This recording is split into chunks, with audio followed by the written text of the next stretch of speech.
Okay, looks like we are live, guys. Where is my camera? How come my camera is not working? Ah, there we go. And let's go to the YouTube side. There we go. Streamlabs is now functioning. Yes, let's make sure we get that one locked in. And that is the highlight chat. And we have to find out where that is. Here we go.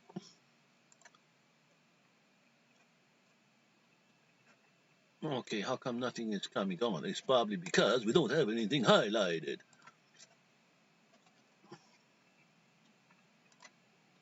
There. All right. Let me see if I can get my other camera working here before we get too involved. My Throne Max camera. Put that up there and hook it up to there. Now, where is the camera? We'll close this one off and open this one up. And what do you know? We have to go for easy, throne, there, close, and we can tip the camera up a little bit. There we go, guys. We are finally live. And let's get rid of this. Your simple pop-up today, guys.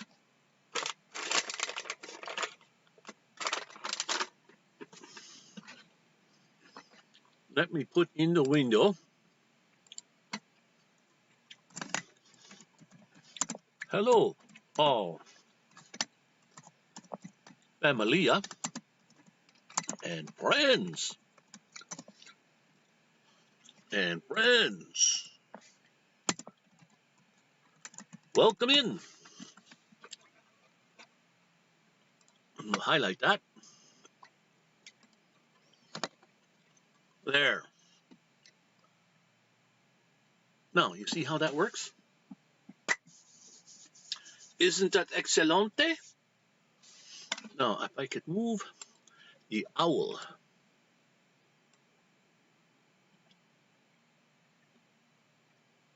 over just a bit so you can see his eyeball. Not as far as on YouTube goes, but if you see the owl live, that's a carving my dad did. If you see that owl live, his eyes follow you when you walk around him. So here are some really good peanuts I found. Applewood smoked barbecue, kettle cooked peanuts. Look at that. Perfectamundo. These are pretty good. Very tasty indeed. Probably way too much salt for me, but what the heck. I guess I'll only feel it later.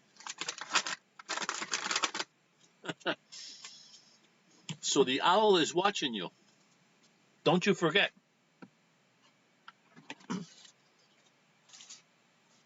We need something to drink.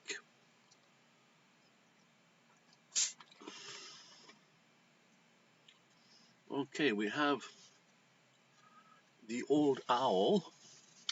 Rob on the road at this time of night. What the heck? Are you? You must be on a shift right now, working.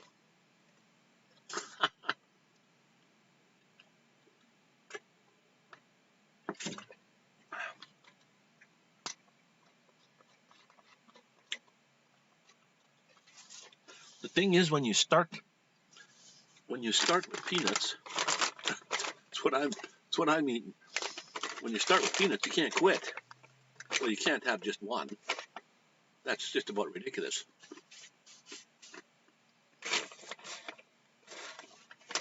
Oh, let me blow this up a little bit so I can see and read what the heck is going on.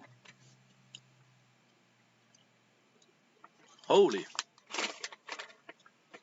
1 o'clock.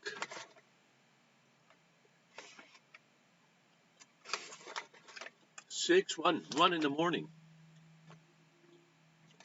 You're on tomorrow already. For me, you're in tomorrow's time for me already.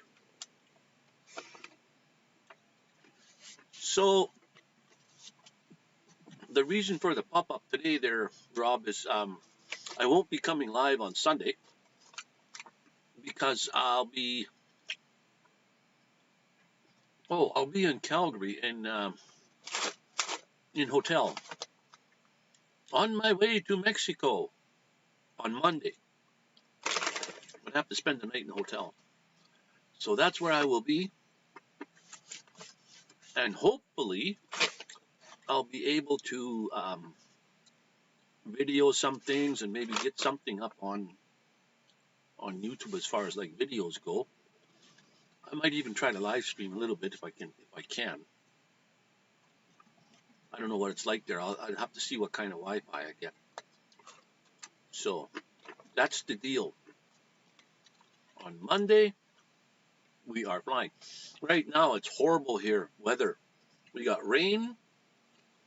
We got lots of wind, like really hard wind, and flakes of snow, flakes of the S word in the air.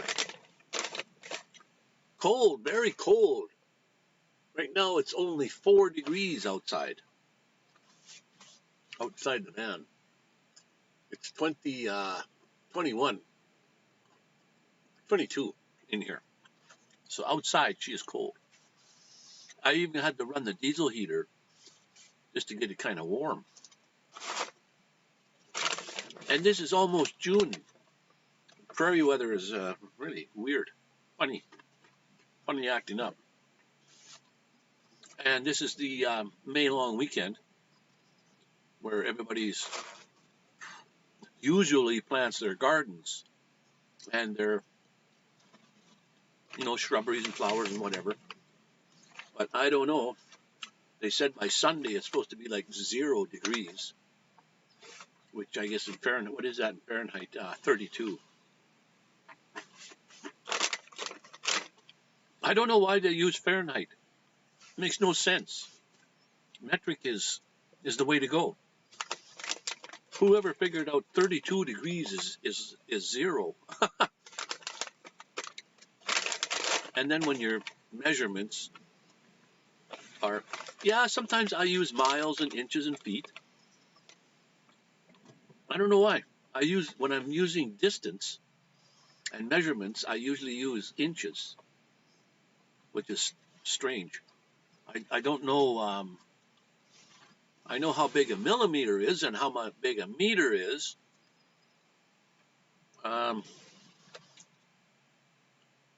I don't really think I know how far a kilometer is, although, I know it's 1,000, or 100 meters, but it just, or 1,000, I can't. Anyway, I don't use, I use feet and inches and miles, usually, still.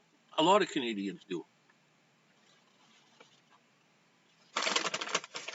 I think a lot of Canadians use both too, except for temperature. That's all. Everybody always is talking in Celsius. They don't convert back and forth. That was the hard part. Is when Canada first changed over to the metric, they would always convert to what is that in Fahrenheit? And after a while, you don't care what it is in Fahrenheit. You just know what number is hot and what number is cold.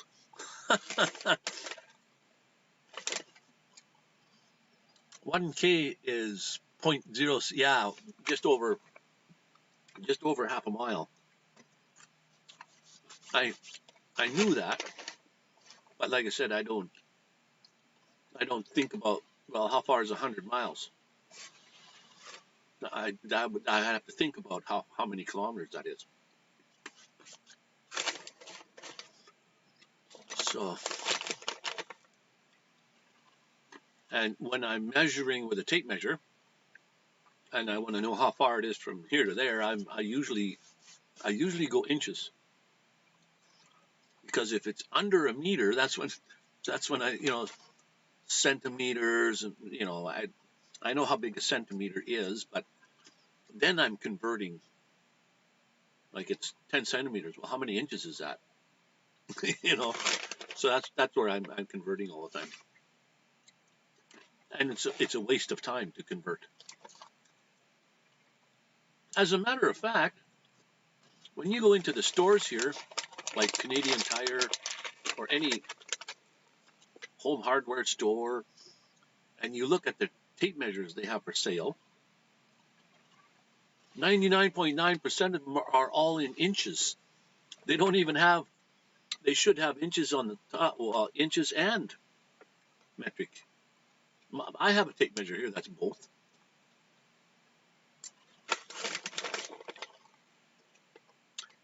Building, plumbing supplies, Imperial, everything else metric. Yeah, okay.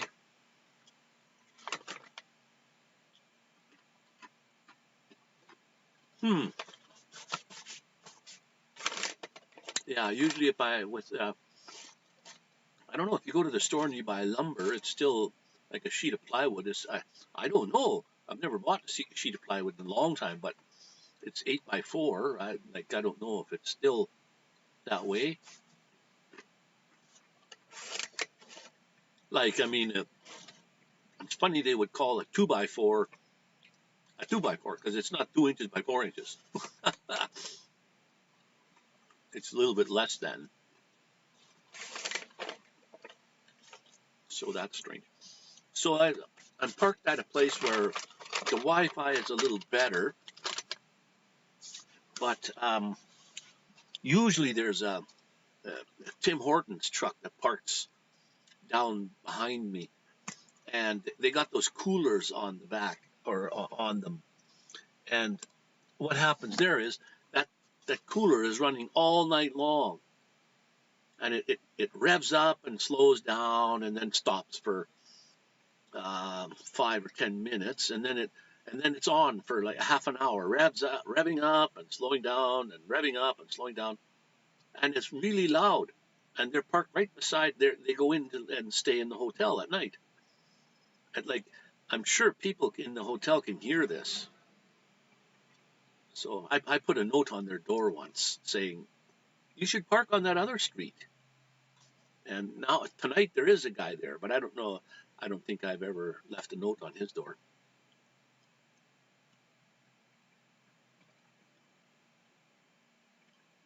A Reaper unit. They are surprisingly loud. That's what you call those. Yeah. And on the side, you can see a digital readout and a switch. One time I flipped the switch and it stopped. And I thought, oh, okay, now I've stopped it.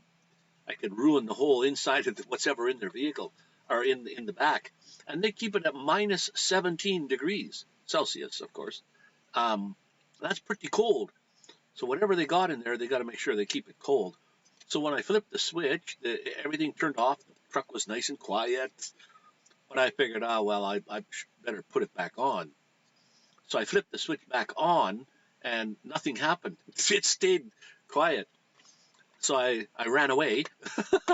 And then when a little while later, I was listening, and it must have come back on. It must take a little time to come back on. But that's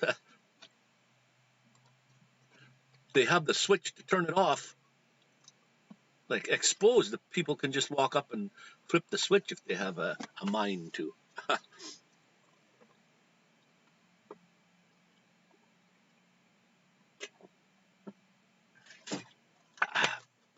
I'm drinking straight out of the bottle tonight.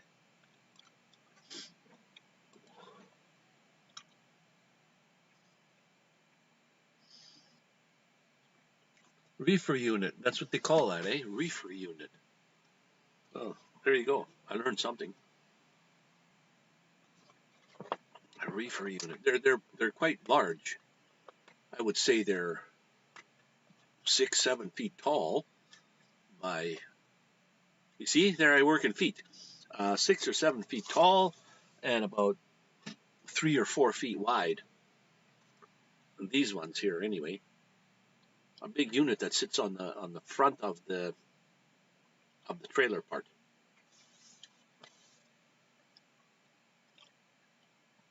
As in refrigerated.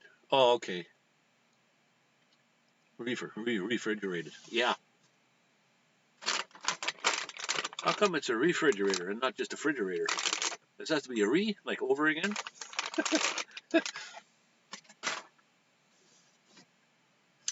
So what is it? Thursday today? So Friday, Saturday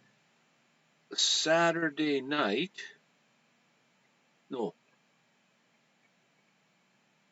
Yeah, Saturday night I have to go and I have to park my van and stay overnight there. And then Sunday, the shuttle bus, shuttle people are going to pick me up at that place where I'm parked, and then we go to Calgary, which is about 3 hours away driving. Should get there by noon, they say. And then at hotel for the rest of the day and the rest of the night. And then next morning, my flight is at 9, but they say you got to be there 3 hours before.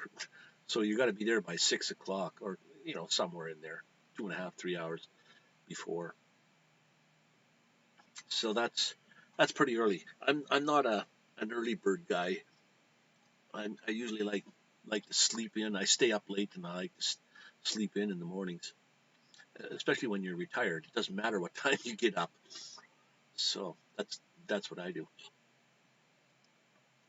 And if I do get up too early, then I don't feel so good in the morning. I feel like I've been pulled through the ringer there.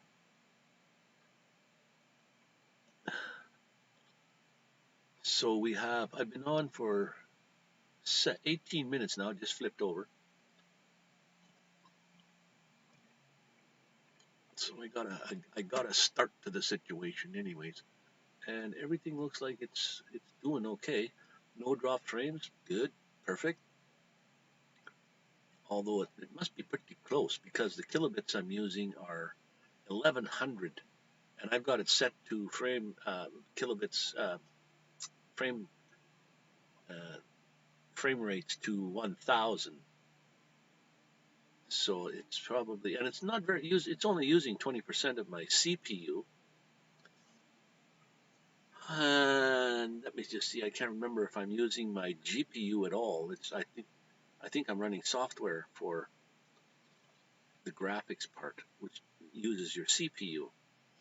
And I have an i7 4-core or whatever it is. I think it is. I'm not sure, but it's an i7 anyway. And so it does keep up pretty good for a laptop. It's just the internet is bugs me because it gets on the internet and then it's off, and then it's on, then it's off. Like, why doesn't it stay connected? That's something wrong there.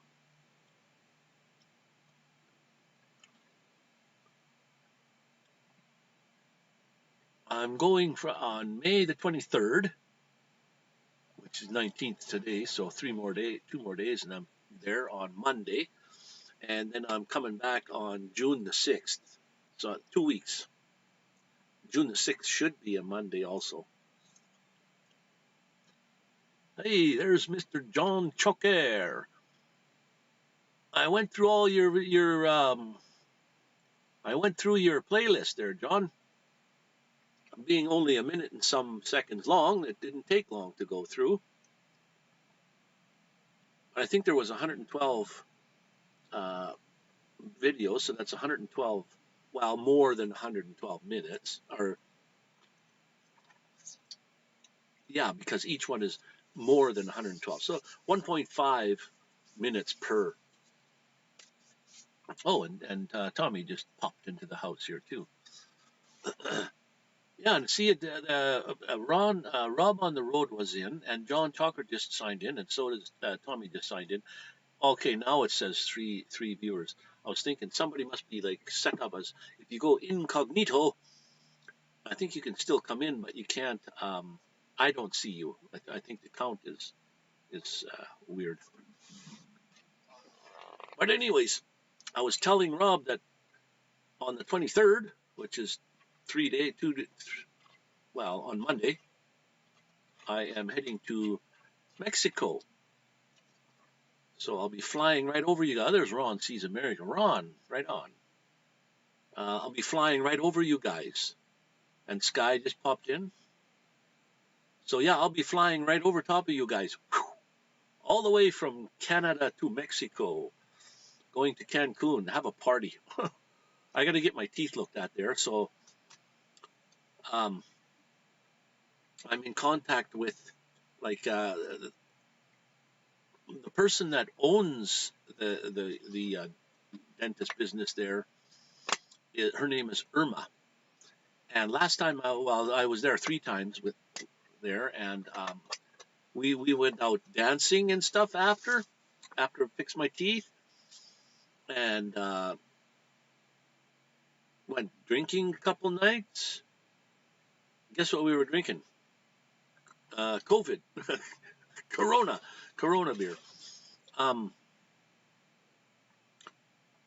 So I have a good relationship with them.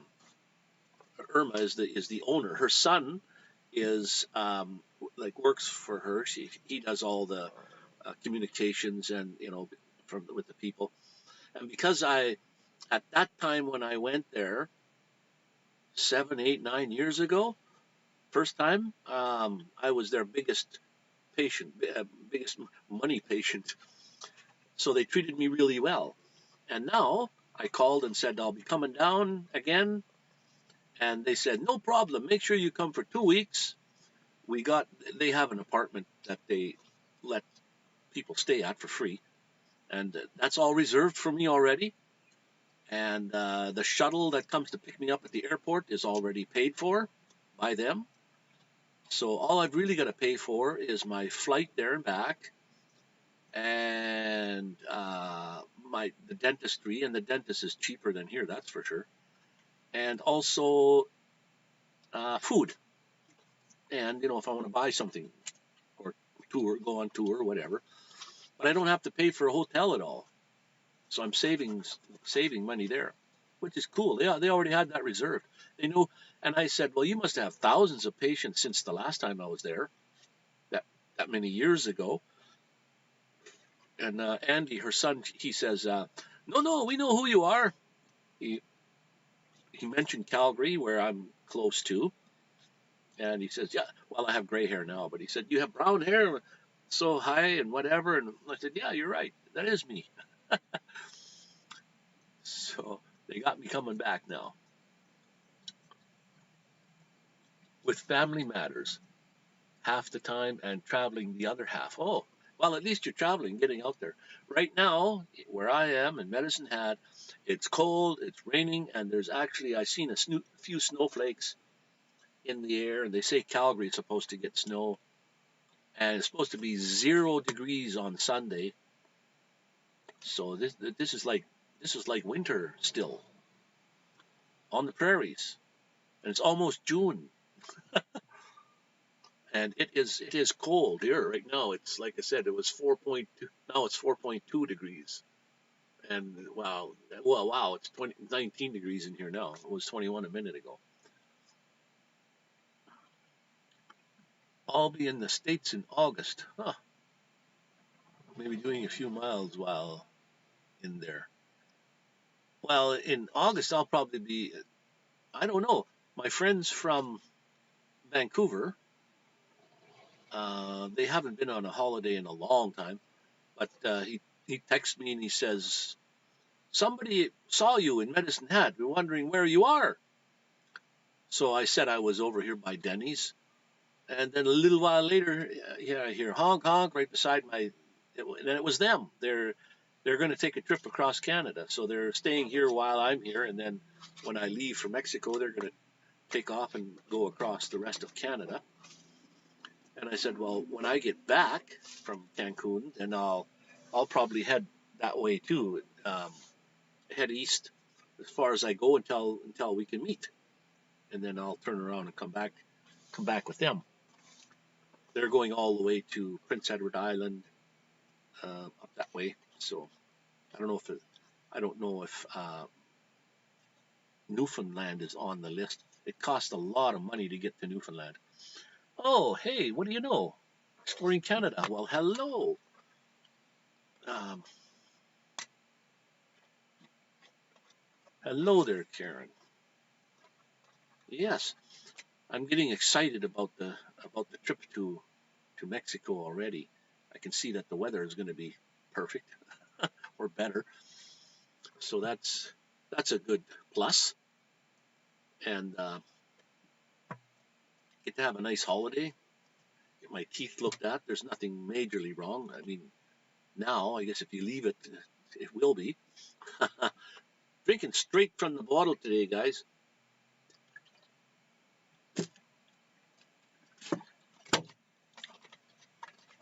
Straight up.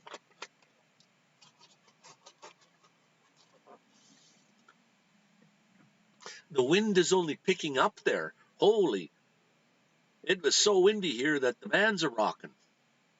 Well, not so much now anymore. Maybe the wind's blowing all your way. And raining and miserable. And just the day before, we went to a restaurant, outdoor restaurant, and had like steak sandwich and what have you, and it was nice.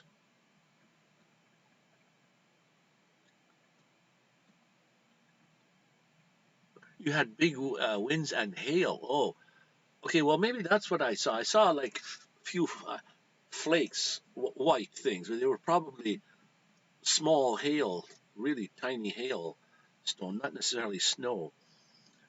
But yeah, cold, very cold. If you can see hail or snow, it's cold enough.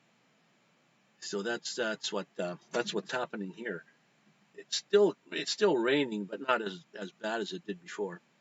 But it was so windy that when I had to go to have my van looked at, it was hard to stay on the road on the highway to get there. And as a matter of fact, I think I'll turn the heater on for a little bit. I guess I could turn the temperature down so it doesn't get so hot. Usually if you turn it up too hot, then it just sits there and gets to that temperature and maintains that. And if you have it a little cooler at first, then it maintains that temperature, and then it slowly gets even warmer in here because it doesn't turn off. You have to actually turn it off. It's not like a house furnace. A diesel heater stays on all the time. Well, there is a program you can get for it called Afterburner, which turns off and on. Actually, the default diesel heaters, you can program them for twice a day to come on and off. Newfound Drone Productions. Here's some of my buddies. Oops, Newfound Productions. Wow, amazing. Hang on. I don't get to. I'm gonna have to. How do you improve your brain power, your memory? Like Bill, how do you? Is there any way to improve your memory when you're old? I keep using getting old as an excuse. Yeah, Newfound Drone Bill, right?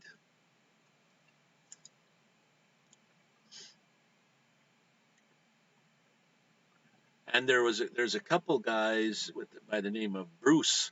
I should remember that was my brother's name. But yeah, I guess it's hard to equate who is who, but yes, it is. He says, yeah, and yeah, you're right. What do you know? You remembered.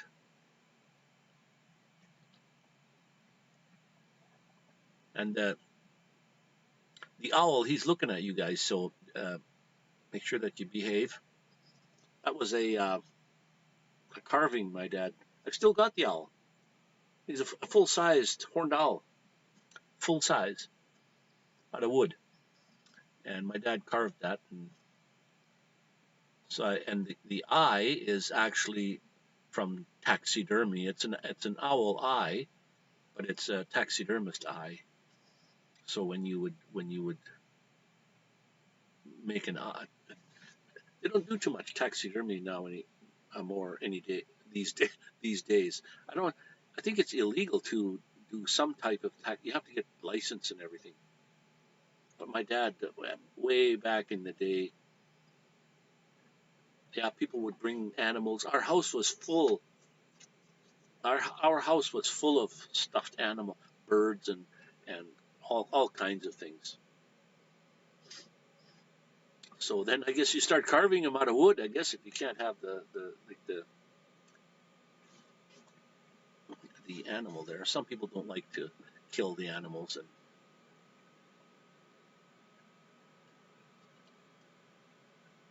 what the heck? I've got peanuts in my teeth. So, anyways, it's off to Mexico in a couple of days, which is going to be perfect. Going to grab an ice cream. Ooh.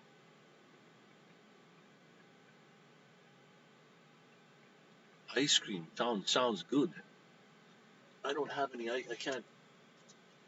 I eat a lot of stuff I'm not supposed to anyway. So what that? But I have banana.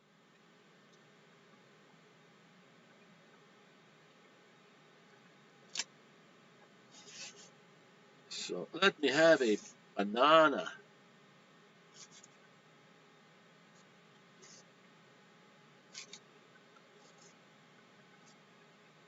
I don't like to eat them when they're really ripe, and I don't like to eat them when they're kind of green.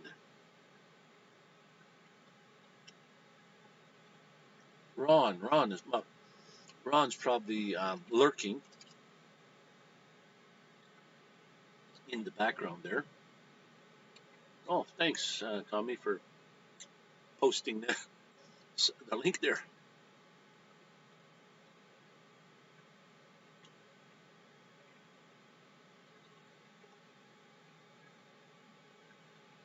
So where did those emoji things come from? Did Stream Elements put them in there? You have a cloaking device. Well, somebody's probably in here, like what do you call it? Incognito, where you don't get to see their. You don't get this. Like it shows 3 people in the house here. So somebody's probably incognito. They're still in here, but I didn't know you could chat.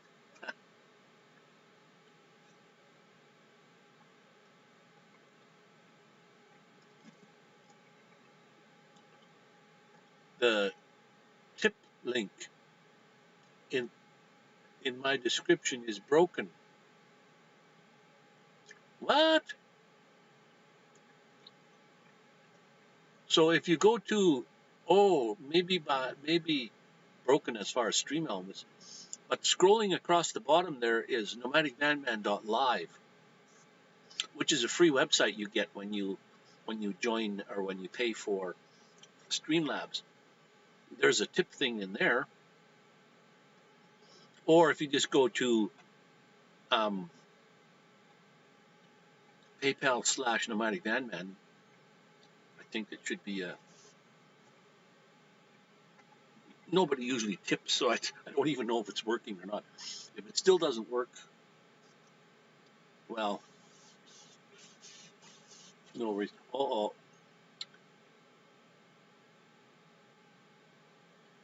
so Tommy has 6,236 chips. And I think you're in third place or something. Sky was in first place.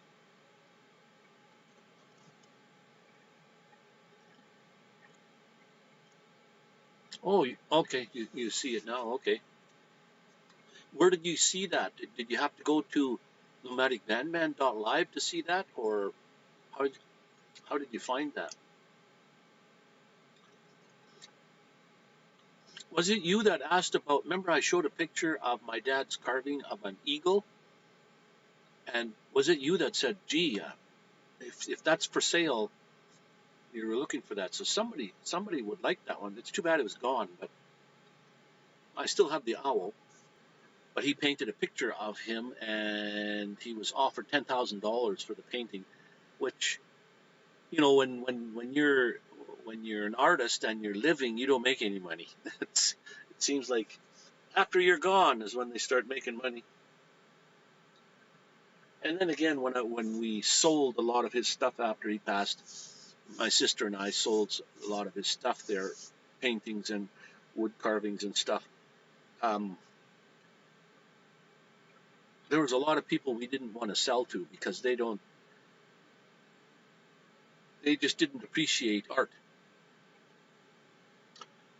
One momento. Uno momento. I have to get a light on the subject. This is not good enough. Okay. Where in the heck is my flashlight?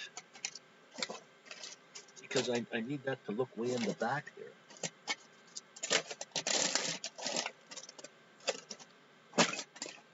Well, it's not here, that's for sure. Turn that one on. Here we go. This might help with some sort of lighting. Hang on. In the daytime, when it's sunny, the light is good, and you get a lot of light here. But right now, it's not sunny, and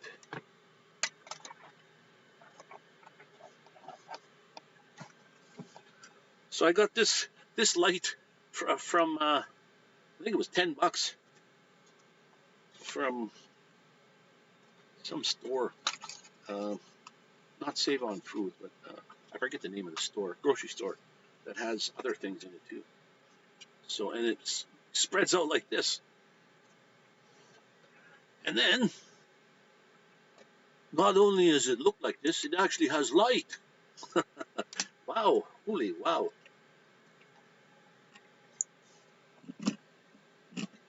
Wow, and bright. Okay, okay, that turns it off.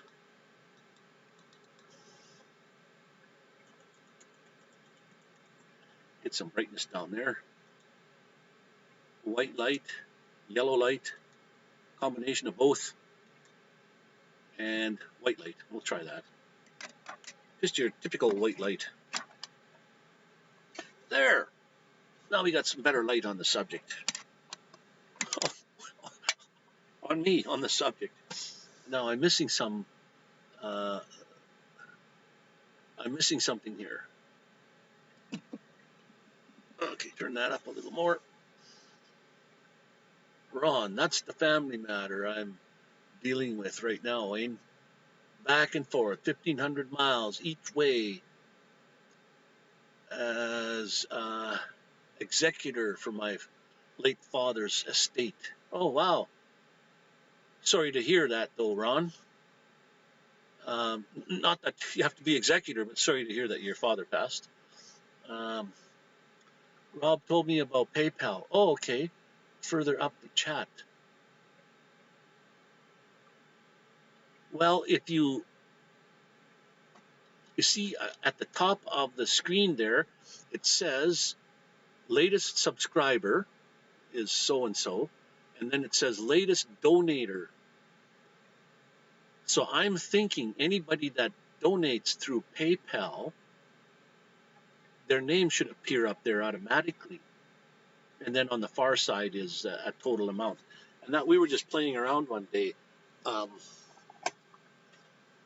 I wanted somebody to donate just $1 or something just to see how that would work. Wow, you see that now? It's pretty hot in here. Holy smokes! Let's turn that off. But thanks for the Karen. Thanks for the. Rob told you about the PayPal. Oh, okay. Yeah, Rob's a wealth of knowledge. That guy. If you ever want to know anything, just ask him. He'll tell you what the answer is. It. When they had the moon eclipse here, he's over on. I don't know if you know, but he's across the pond there, over in the UK, and we were talking about the eclipse, and I said, I wonder what time the eclipse is tonight, and right away he starts typing in and he tells you the time. So the bad thing about it was the eclipse here in Medicine Hat, it was kind of hazy. It wasn't cloudy, and I did get a couple of pictures, but they didn't come out very well at all. It's too bad. You know, when you kind of feel that you're a little bit of a photographer and maybe not a professional by any means, but when you think you know how to take a picture, that it would turn out, and it didn't. But but it was cool. The crest of the moon. You never see that kind of crest in when there's no eclipse because it's the shadow of the Earth going across in the. So the eclipse was more. I mean, the crest was more at the top of the moon. It got thinner and thinner and thinner until it was gone. And then I sat there and waited till hoping that it would come back on the other side, but I think it was too cloudy and I couldn't see anything after that. So all I got was a very maybe 7, 8 shots of thin crest that got smaller and smaller and pretty fast. Like within minutes, it was gone, covered up the whole moon. And then there's a okay, Rob. There's one for you. What do you call that? There's the lunar eclipse, the solar eclipse. But what happens when the sun goes between the moon and the Earth? What do you call that? Speaking into the microphone.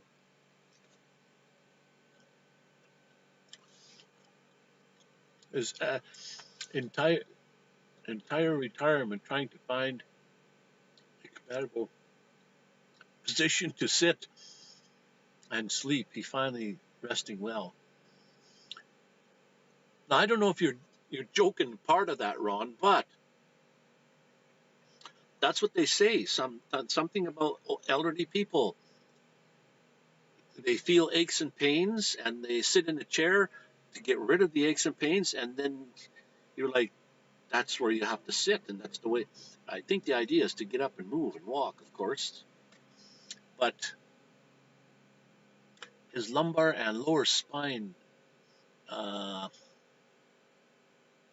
for a long time. That's a more, yeah. No, I'm serious. I'm actually, I mean, I don't mean to joke there, Ron. I do. Um, Same thing. I lost my parents. My father would just, I don't know how many years ago now, but yeah, it's always sad when the older you get, the more people you know. Well, the longer you live, all your friends and family, and they're all going, and we all have to go sometime. But it's when you're alive, you don't think about that. But yeah, cool. It's nice to remember family. I miss my parents a lot, and I know I will see them again one day. Maybe not in the same physical sense, but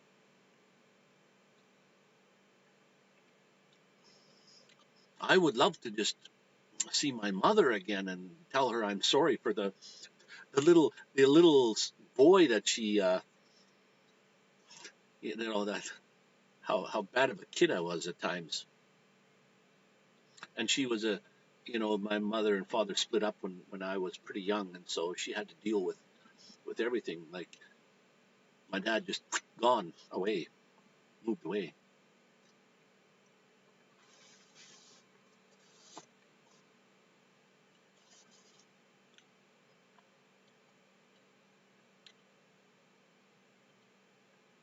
My father was only 70 when he passed, says Sky. My father was 82 or 83 when he passed. My mother was in her 50s. She was not allergic to anything. And then just like overnight, she was allergic to everything. And she went out for supper with my then stepfather, and didn't come home that night. And I think it was the next day she had passed, just from food. And I kind of told her, like, how you find out if you're allergic to a certain food is before you eat, put some food under your tongue, and that will absorb whatever is in there, and you'll be able to get a reaction that way. And I don't know if she did that or not, but that's what she passed from, was allergies in the food. And I remember her telling me that something about breathing. Like if you can't take a good breath of air in, you feel like you're suffocating, and that's what she had like problems with too. Like she couldn't take a good deep breath, no matter how hard you try. Your lungs aren't working, I guess, or whatever the case. And yeah, it's too bad.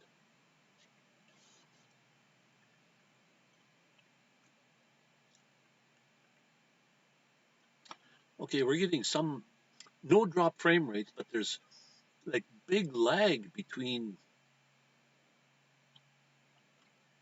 Or wait a minute now, what's going on?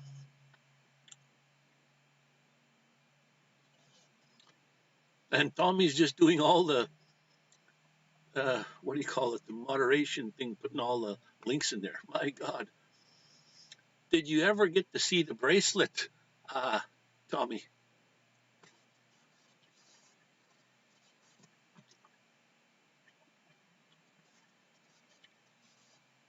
I hope everybody knows everybody here, and I guess the rule of thumb is you don't have to subscribe to everyone, but if you do, go to the website, or Tommy's putting up always. She's always putting up um, the links and things, and check out everybody's channel there. And I think everybody that's putting up videos or making live streams, they have some sort of a goal in mind, and we're all probably striving to get to that point when you can say, hey, I actually received a check uh, from YouTube. And I've maintained all the time that I don't really care so much about that. My mom died suddenly at 67 while she was uh, mopping in her kitchen floor. Oh, no way. Wow. Well, my mother was like I said, they were out having supper somewhere, dinner, whatever you call it, late meal, and that was it. And my father passed away. Like I don't know if you guys know what narcolepsy is.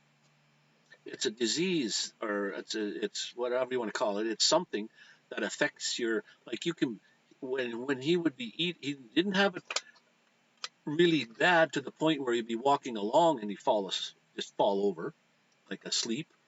But when he was eating or something, he'd be eating his food, and his fork would get almost to his mouth, and he'd be sleeping. And wake up in seconds. It's only like, not fall asleep and you're asleep, but it wake up and sleep and wake up and sleep. And so when he passed away, it was in his sleep. It was at night time too, though. And that's the way I would like to go, is the way he did. And 83, 82, 83, somewhere in there. Um,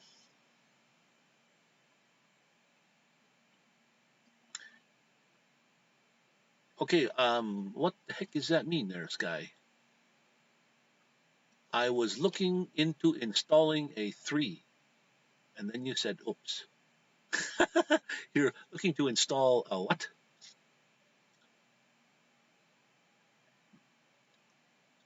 Rob on the road.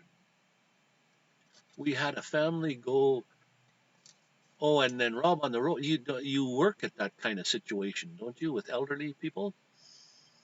Family go to close the bedroom curtains and never made it.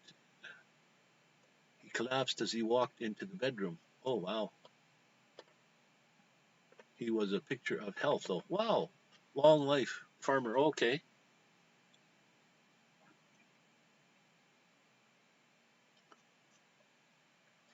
Shore power inlet. Oh, 30 amp shore power. 30 amps. Wow, you must have a lot of stuff there. Um, like air conditioner.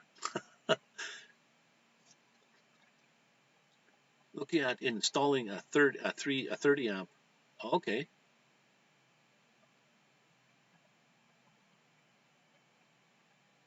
About a 240.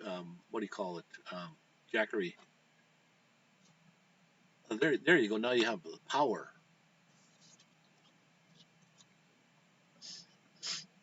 Dad had just left the kitchen after giving her a pack of a pat a peck on the cheek. That's so small writing I can't read it. Sorry. A peck on the cheek before making his way back to his bed. He heard a thump before he got there and found her right there where she was standing. Oh wow. Like instantaneous, I guess, eh?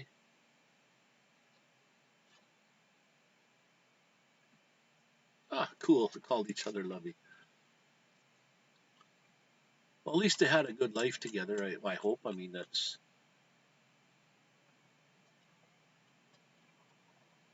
I would like to have a portable AC unit.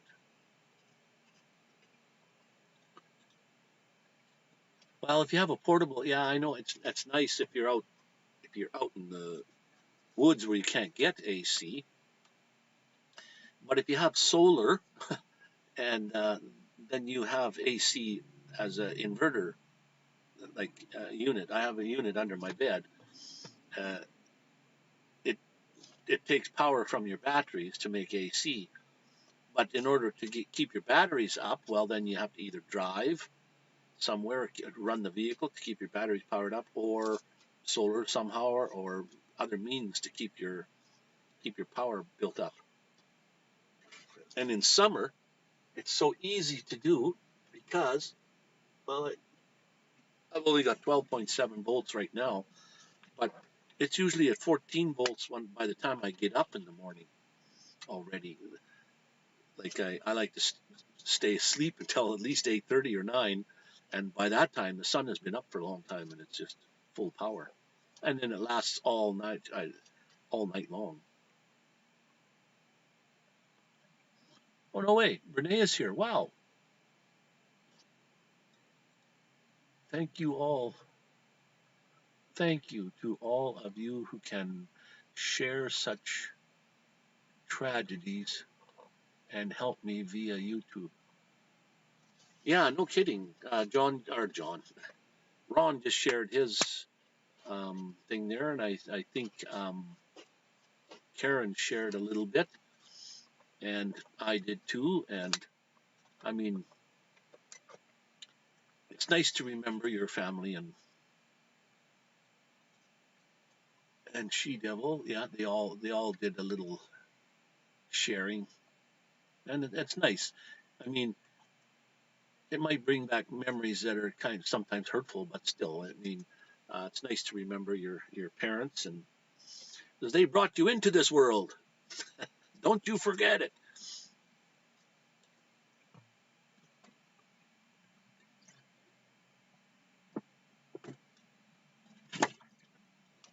drinking straight from the bottle today, guys. And some people will tell you, and I probably agree to some point, that the stuff that they like, this here Fresca here has sugar. It's got no sugar, but it's got all that other stuff that's bad for you. The whatever those other chemicals are. I don't see them on here, but this is not a good source of food. It says, no kidding, 0 sugar, but it's got 75 milligrams of sodium. No fat. Oh wow, there's only 0.1 grams of protein. Protein? What? Yeah, 0.1 grams of protein. How do you get protein out of a drink? Well, thank you guys for coming in. Everybody here, Ron, Brene, Sky, and Tommy, and Rob on the Road was here. And who else? Karen was here. I missed a few. I haven't been on a lot lately, guys, and I haven't even put out videos because I was busy trying to get my van fixed. And then when you're talking with friends and family and neighbors and stuff here, when you think about, but what about my YouTube stuff? You know, putting out videos and stuff. Well, I haven't even recorded anything. But I am going to Mexico on Monday, this coming Monday, for a couple of weeks. So I'll see if I can bring you some sort of video, maybe even a live if I can get it, from live, direct, from an undisclosed location in Mexico, going to Cancun, which I've been there several times now. Beautiful place. Beautiful people there.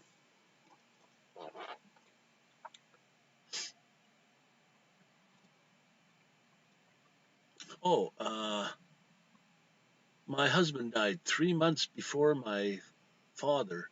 That was so hard. I remember you telling me about that, Sky, there when I met you. Yeah, that's tough.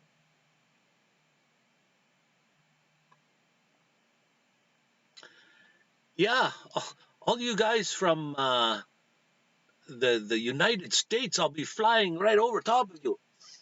And then I don't know if you've heard of Michael Santana. I think he's from Florida. He says when you fly over, drop some peanuts. The airplane gives you the airline gives you peanuts to eat, and I said I'll drop some peanuts out and I'll put a parachute on, and then you look for the parachute and you can come pick it up.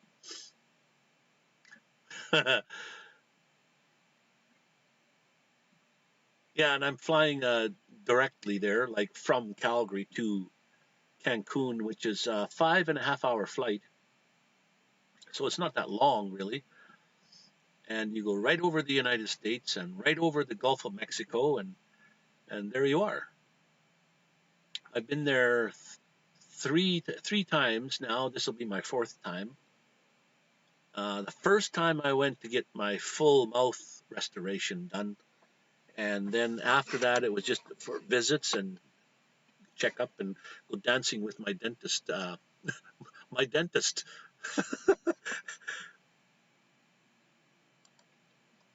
Let me go having a look and see if I can find something for you, which might be kind of okay. It's not there. It'd be under downloads and then in photos. Let me see if it's there.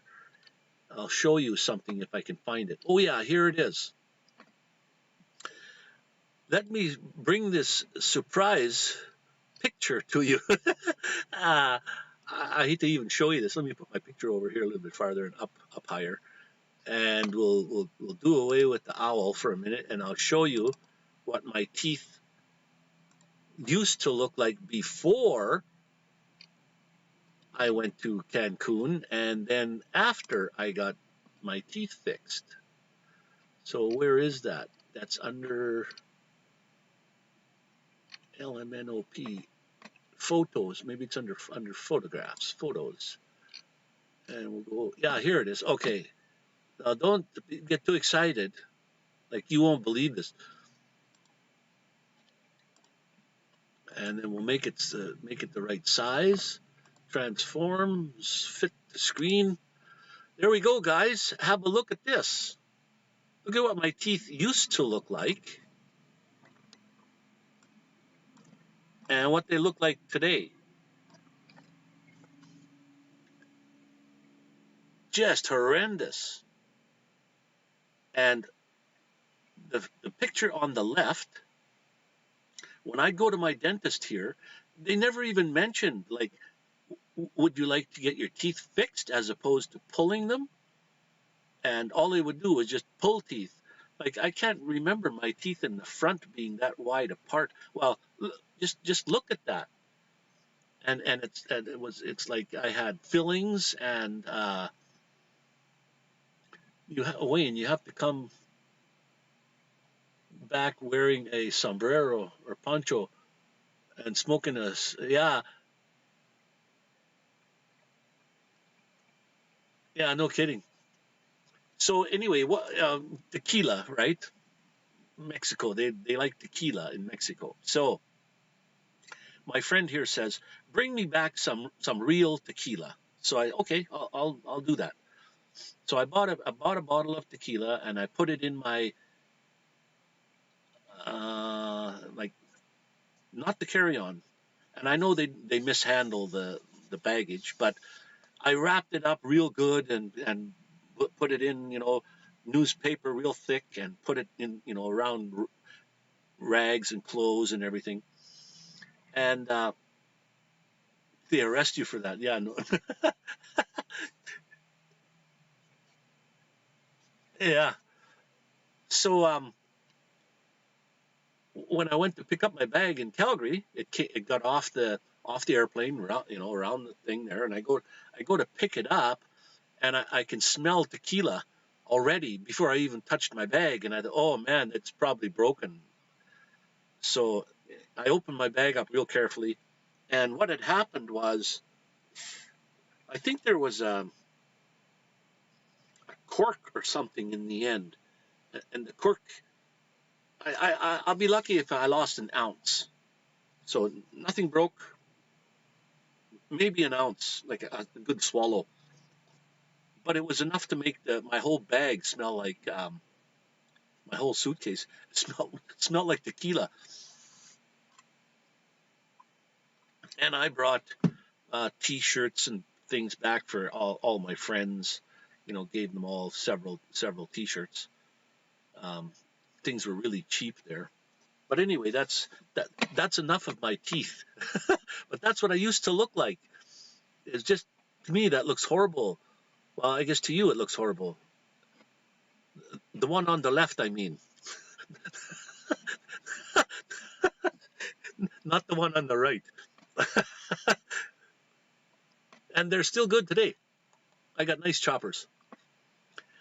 24 crowns, guys. 24 of them. And 2 implants. And I got that all done at one time down in Mexico. 9 days. Yeah, implants. You see, here in Canada, where I am, I'm 3 hours away from Calgary, where I'd have to go to get implants done. Well, they might do them here in Medicine Hat now, but in order to get an implant here in Canada, it would be $4,000 for one, and I got 2, and each one cost me $295. That's all in Mexico. But also, not only that, I'd have to drive to Calgary. They would do an estimate on what has to be done, an evaluation, and then I would drive back to Medicine Hat, and then when they finally could book me in, I'd go there. They would probably, I don't know if they would do both at the same time, but they would, let's say they would, so they would put both implants in, and then like a fake cover over the top, so that just not the raw post would be sticking out. You wouldn't cut your mouth up. And 6 months later, then you would have to go back. They would finally put the crown on top. And so it's back and forth to Calgary, 3-hour drive back and forth, at least 1, 2, 3, 4, 5, 6 trips at least, and $8,000 worth of work. Sky put something up and then retracted her statement. I didn't get to read it. What was it? What did you say? So let me get rid of that picture and put something else back up there. My goodness, that's horrendous. We've seen enough of that. Oh, let me show you a picture of the little dentist girl that did my teeth. She was beautiful, let me tell you. Let me stretch the screen. Transform, fit the screen. Her name was Nexi Sanchez. Man, she would sing Mexican songs to me like while I was in the chair, and I almost fell asleep several times. And she was like, look at her teeth. They're her own teeth, but they're perfect condition. My goodness, what a sweet little girl. Perfect. Very in lots of pain. I was trying to say, oh, okay. I was in the dentist chair for 9 days, not straight. Weekends were off. And one time I was in the office for 12 hours. Like, they don't close the doors at 4 or 5 o'clock. I was there until 9 o'clock at night one night. And you know what? The very first day the second day, I went in the first day, got an evaluation, what I wanted done. She says, what do you want? A beautiful smile, or what do you want? And then I told them. The second day, all across the bottom, 9 root canals in one day. 9 of them. That's unheard of here. They would never do that here. Especially, they wouldn't go out dancing with you after, like after hours. We went out dancing. I went dancing with the owner of the business. Then she says, well, you can. We took her car, and she said, well, you can drive me home. It's amazing. So anyways, the only part that hurt of the whole time, like even getting a needle didn't hurt. They numb you first, and then they give you a needle, and then you're numb. But my mouth hurt right here, like holding my mouth open all that time. That's what hurt, my jaw, and maybe my back from laying on that. It's not just your cot. It's a funny looking chair. So that's what hurt, was my mouth being open and on that chair. Other than that, my teeth didn't hurt at all, not one single bit. Nothing. She kept saying, she said a few times, like, don't bite my fingers, because when you're frozen, I guess you don't know. She was a nice. Most of them there spoke English. And Nexi, she was a Nexi. I forget how you spell that now, but when I got back home, I made a video and I put her initials across my teeth on the picture. I spelled Nexi across here, because she says, when you smile, that's my signature. So what I did was I put her signature as a photo on my teeth. I put Nexi on there. I said, there you go. When I smile, there's your signature. What a cute girl. Let's put some other picture up there. Well,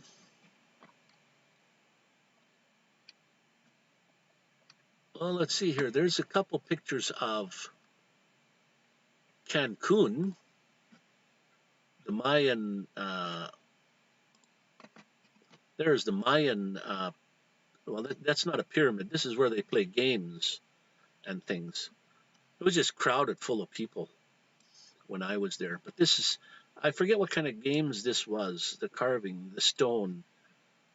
But when you're there and you get to learn the heritage and everything of what goes on there, it's just like, wow, it's incredible how they, they were so like how many how long ago was this? Like hundreds of years ago or thousands of years ago when they were there, or and their stadiums was like the chief would sit on one side and the other chief of the opposing team would sit on the other side, and it was about a football field between the two leaders of the tribes. That's how far apart this was, and you could whisper and you could hear all the way across there. They knew, as a matter of fact, on this pyramid. Let me put the pyramid there on there. This pyramid here, when you would stand, I don't know if you can see my mouse, the hand, but when you would stand, they don't allow people to go up those stairs anymore because a lot of people would go up there and they're drunk and they would fall off. But you would stand at the bottom of these stairs and you would clap your hands, and you could hear the echo. You could hear an echo. Like they knew how to something with sound. It was simply incredible. And then there's 1, 2, 3, 4, 5, 6, 7, 8, 9. Something to do with the number 7 and 11. Like there's 7. I see that there's more than 7 steps though. Not the single steps, but the big 1, 2, 3, 4, 5, 6, 7, 8, 9. Maybe it was 7 and 10, or the number 7 and something else was important.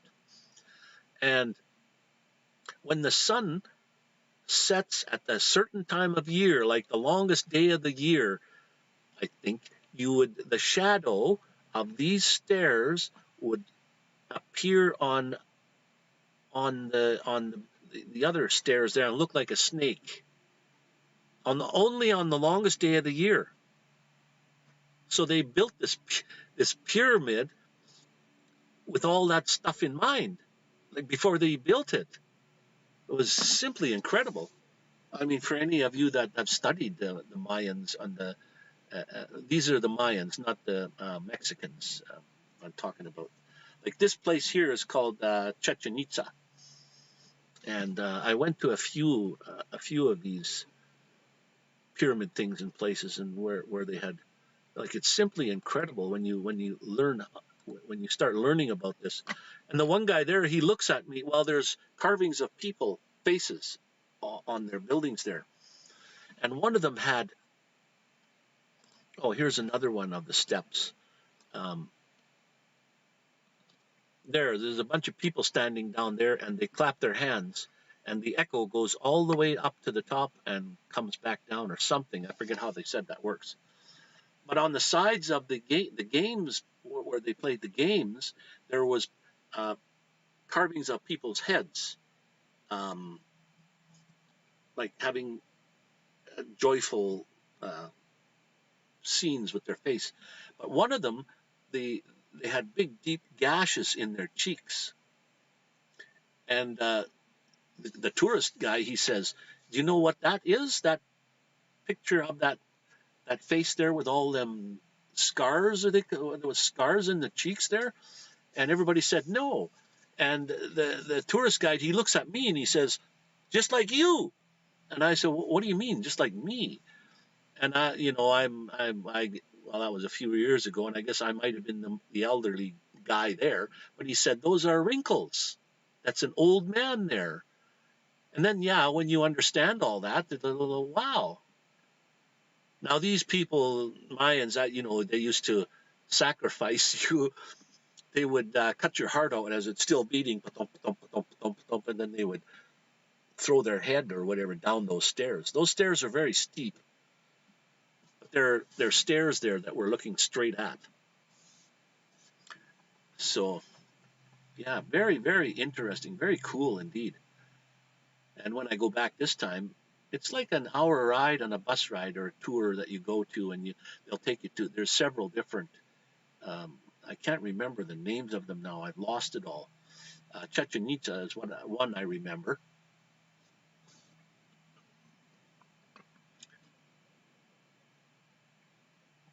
that pyramid is a clock. Yeah, that is the whole thing. That's a clock. That's it's all towards the longest day of the year, maybe even the shortest day. They were telling us about all this, all with numbers.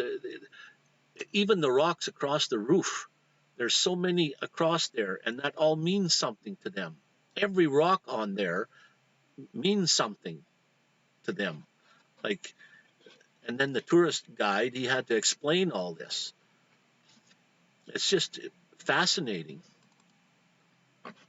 And there was one games that they played there that the winner of the games were killed. It's not the losers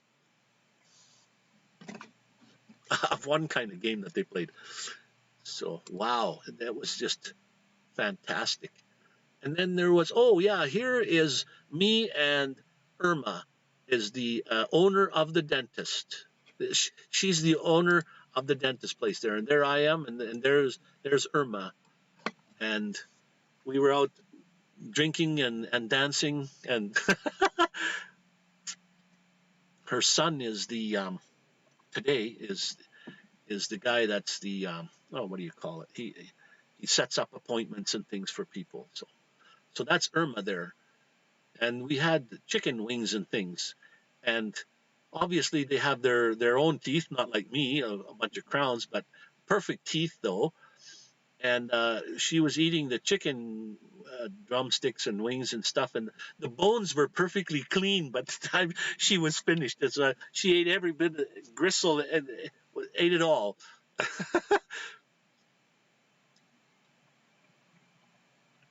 Yeah, I'm quite the charmer there, all right. I got my arm around her. She was digging right into me.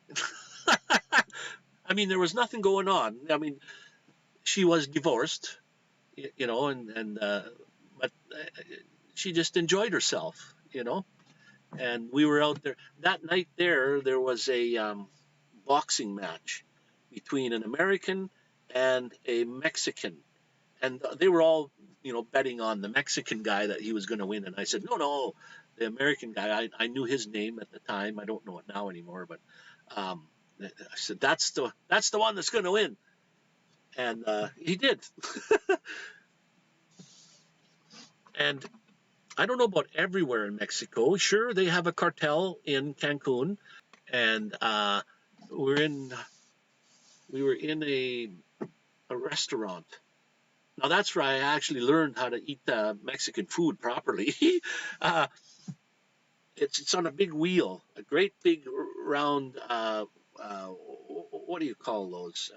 A big wheel that you would turn. And tacos are only like that big around. They're not like you see here, those big things, wraps and things. They're not that big. They're just little. And there's all kinds of stuff that you would put in there. And then they had 7 different bowls from kind of a mild heat to very hot. And so I tried a little bit of each one in my tacos, and it was so hot I was just sweating already. My brow was sweating. And they gave me a beer, and it was their beer is in clear bottles. Most of them I've seen in clear bottles. And I thought, oh, good, a cold drink. And there was some brownish colored stuff they put in also in there.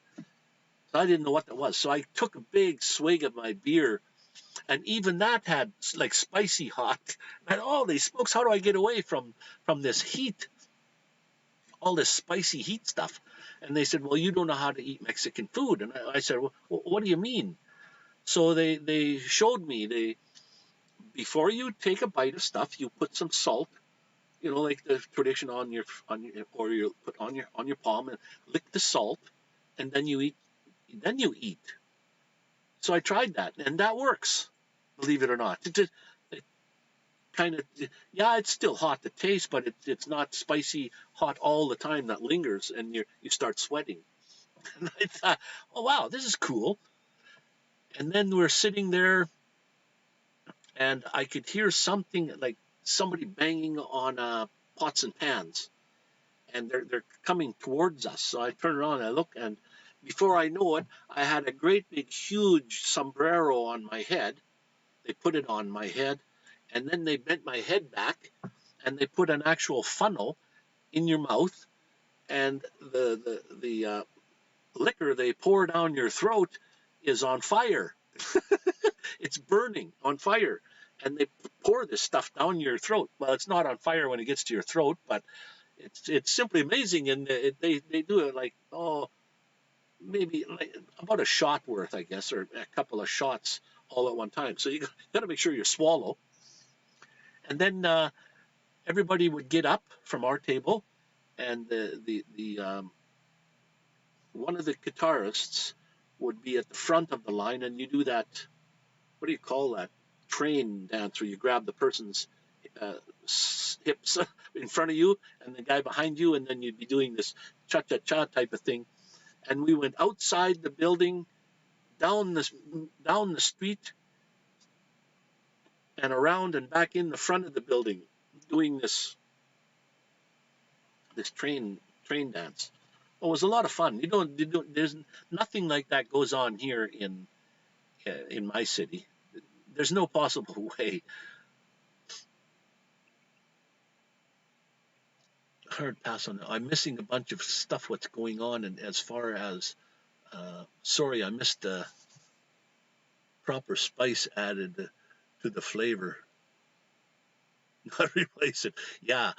Well, like those are real tacos.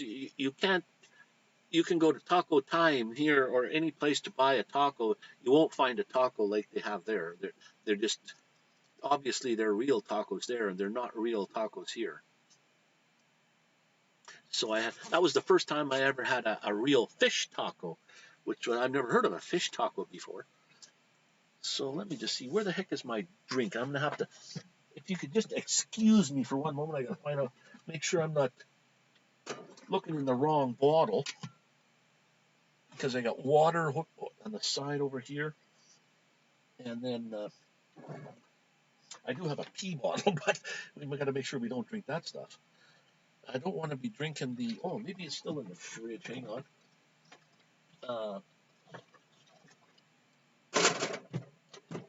Ocean Spray. It says cranberry diet,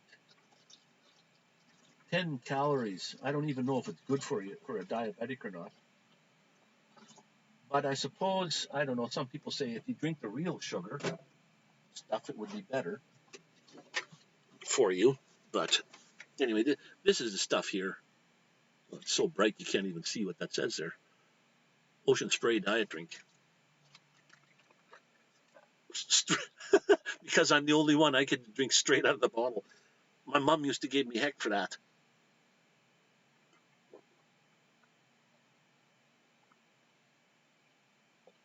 Oh boy, and nice and cold too.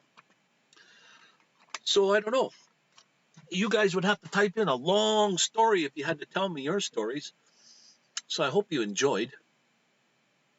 Brene, what does Brene say here? Okay, yes, I've had a real delicious fish taco in LA. Yeah, perfect.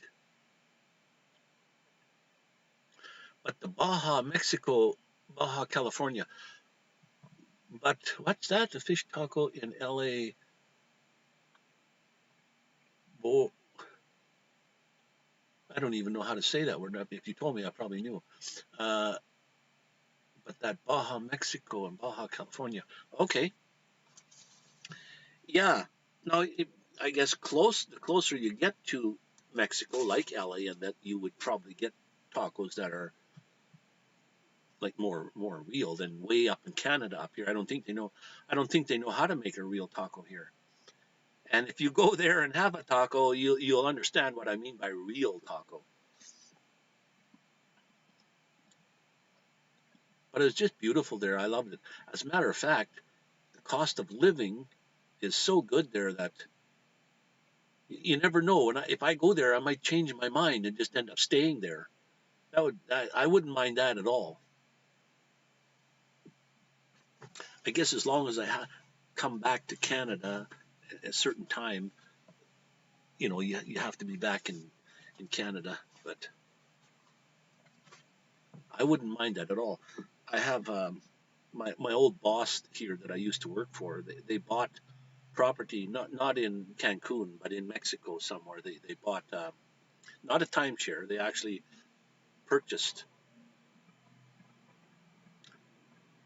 La Bofadora.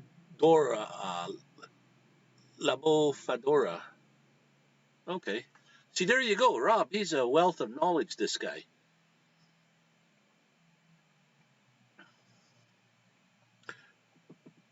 It's by in Sedona, Baja California. That as real as I'm going to get, other than here. It's too bad the chat is so small on that side. I can't read it. So what happened to the chat box in the thing here? How come it doesn't put the chat on there anymore? What's going on? Chat window.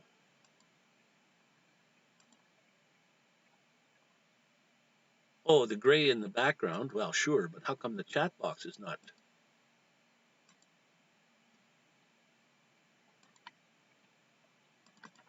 Okay, when I make it go away.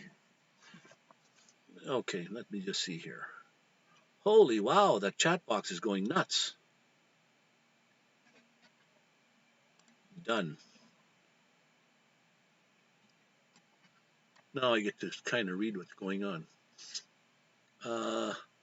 When I was in Osoyoos, someone told me they have a good Mexican restaurant there. I never got to check it out. Speaking of Osoyoos, you know Eddie and Monica, they're here in Medicine Hat right now. I'm at a place called Denny's, and they're sitting over at Walmart as we speak. They surprised me. I was sitting here at Denny's the other night, and Eddie sends me a message, and he said someone just talked to them, and in a white van, and they saw you, and they wondered where are you? He was trying to scrutinize me and find out where I was, and I said, well, I'm over at Denny's, which is kitty corner from Walmart. So then I'm sitting here just about to make supper or a late meal. I don't know what everybody calls it different, supper, dinner. And I hear a honk, honk, honk beside me, and they pulled up right, right in front of me.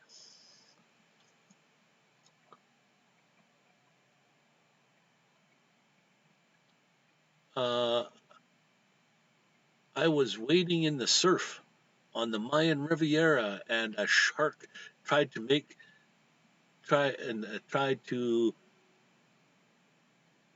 me into a human taco. Yeah, no kidding. And it's the little ones. Well, those things are so fast that you can't jump out of the way. Luckily, I was able to jam my snorkel into its mouth. Oh, no way, did you? Holy wow. I seen somebody on YouTube have a tiny one about that long, and he had it by its tail, and it flipped around and grabbed his arm and took a chunk out of his arm. Well, they're going to leave here, Medicine Hat, on maybe Sunday or Monday, and they'll be coming down that way.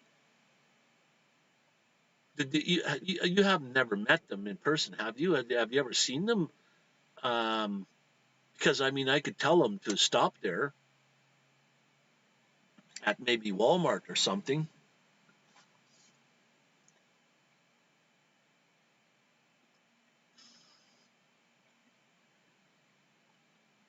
Now they refer to you as the one that got away. Yeah,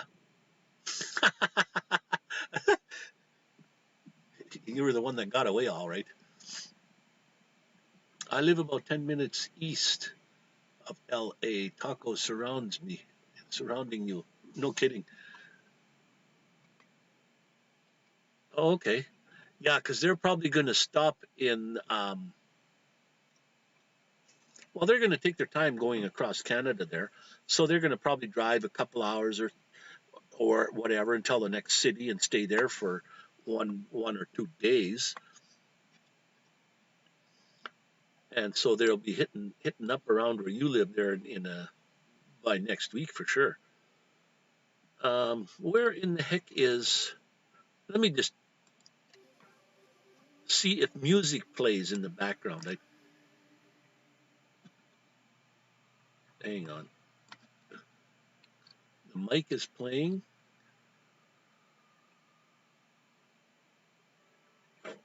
I don't see any music playing. Oh yeah. Oh yeah. Okay, there we go. Oh, let me put a different picture in the background. We don't need that on there anymore. Let me put something else on there. We were talking about dentistry.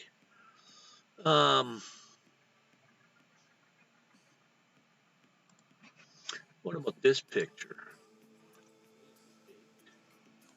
Transform, fit the screen.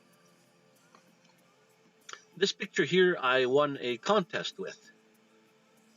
It's not, what do you call it? There's something out of whack there.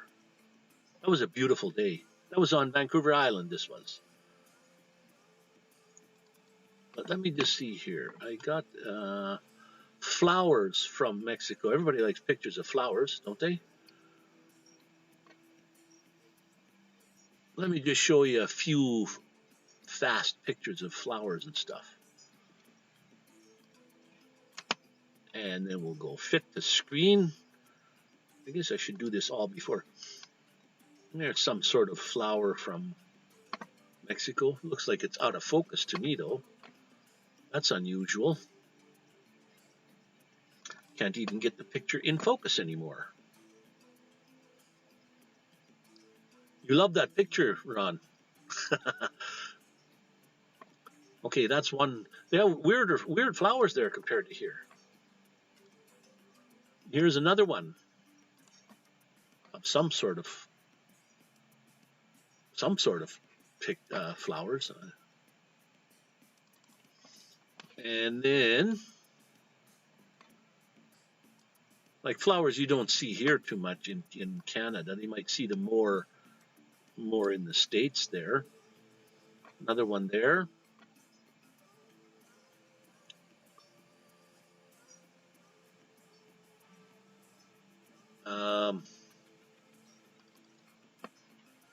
I didn't have time to build a slideshow, but a slideshow would have been probably better, so you could see them better.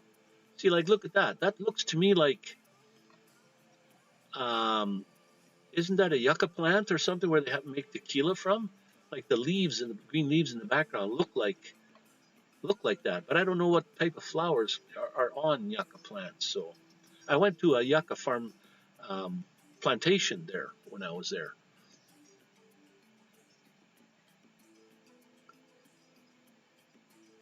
Karen was in the house and she asked about PayPal. My phone never rang, so I don't know whether she actually made a donation or not, but her name should appear at the top there automatically. It's too bad that doesn't happen. I don't have that happen often enough to get it to work. Okay, there's one more plant, one more flower. This one. Like, look at how that's growing out of those. I guess I could have stepped back a little farther so you could get the rest of the plant in there, see what it looks like.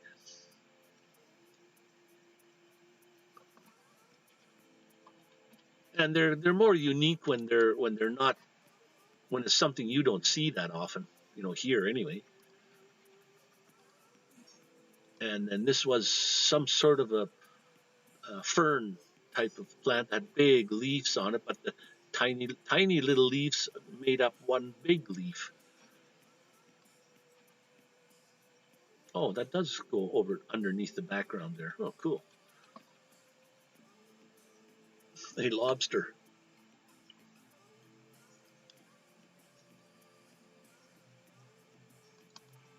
And I think, let me just see, I think that's all the plants I got. Pictures for now in this folder. I don't want to go looking for any other ones right now. Oh, you see, and somebody, I think it was Sky, that was asking about the colors and stuff, and a paracord. Well, I didn't even get around to that yet. Oh, this was another couple that we went out dancing with. These two people here worked at Irma's dentistry. This guy here, his name is David. I can't remember what her name is. David is with or was with what do you call that? Uh, calling people. It wasn't part of the dentistry thing. He was just he would call people to see when they were coming in and what have you, and working at front desk like. And the girl was an actual doctor, a dentist. That's one of them that worked there. And I think I got tons of pictures from Mexico, but oh, here's one for you Albertans. Let's make it smaller. If you're from Alberta, you know what this is right off the bat. Spit the screen. There we go.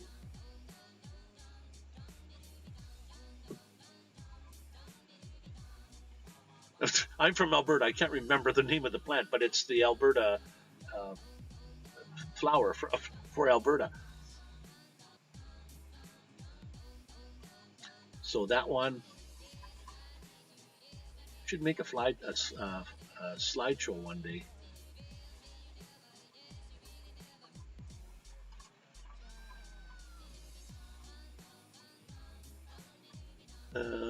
TP, no, and we don't got to get into that. What else?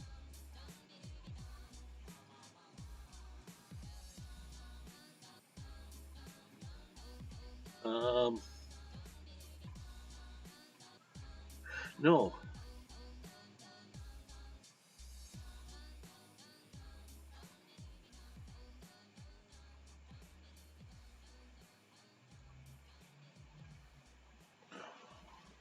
Transform. Oh no, not that one. Whoops. Picture, background picture. Oh, way up there. Okay.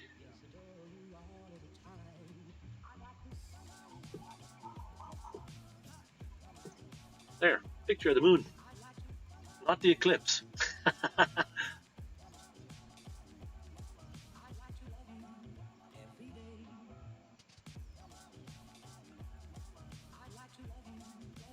Sharing my flower fields just again. Oh, there you go. There's a link. Renee just put up a link.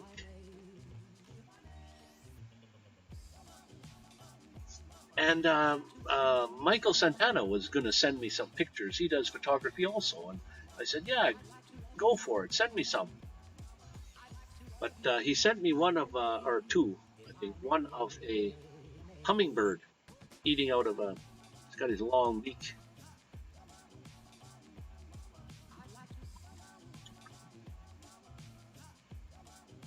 Spiky one is so unique looking. Yeah, well, that's what I mean. When you go to another country, all the plants, like for example, here in Canada, they're called snake plant. They're long, rubbery kind of leaves. Snake plant. You pay a lot of money for these things, and you go to Cancun and there was just fields of them, wild, like. And even iguana, they're running around. They're a pest or something over there. And here you pay hundreds of dollars for one to buy in a pet store. And they're just rampant over there. I got a picture of one. I can't find it at the moment, but it was such a brilliant color, green and yellows and whatever it was that he would color. Man, he was colorful. Probably mating colors.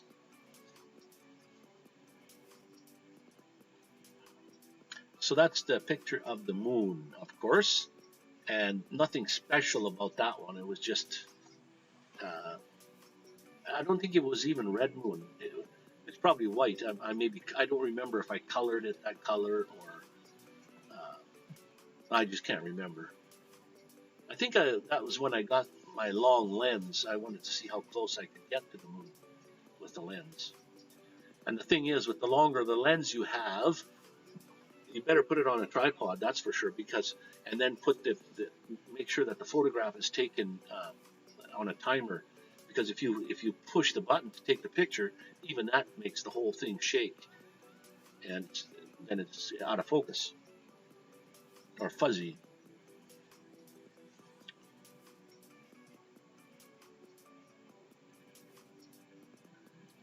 And I probably missed a whole bunch of. Oh, Ron says he likes taking pictures of flowers and stuff too. Yeah, they're so nice. When I went to Vancouver, was very early April, or even before April, when the crocuses and everything come up and bloom, and it's not like here. It's raining right now heavily here again, and cold. What is the temperature? Oh wow, it was 4 point something. It's 5.3 right now Celsius. I mean, yeah, Celsius.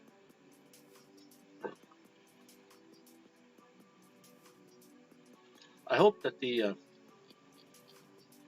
I always say I hope the music is not overpowering. What the heck, Mr. Danny Boolin? The topic tonight is open mic discussion. Whatever you want to talk about, just grab your mic and start talking.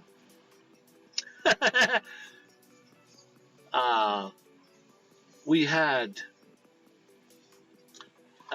family life experiences we talked about, parents that have passed away. We've had several people in here that kind of just lost their parents lately, one or the other.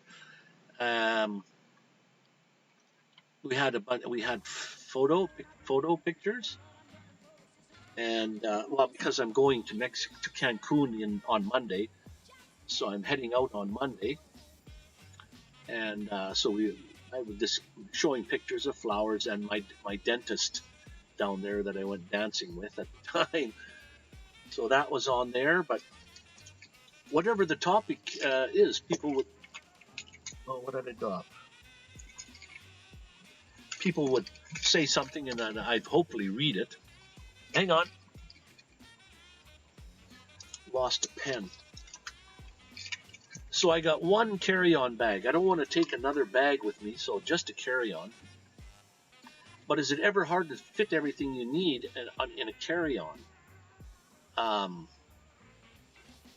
Because you have to take more than one, set of clothing.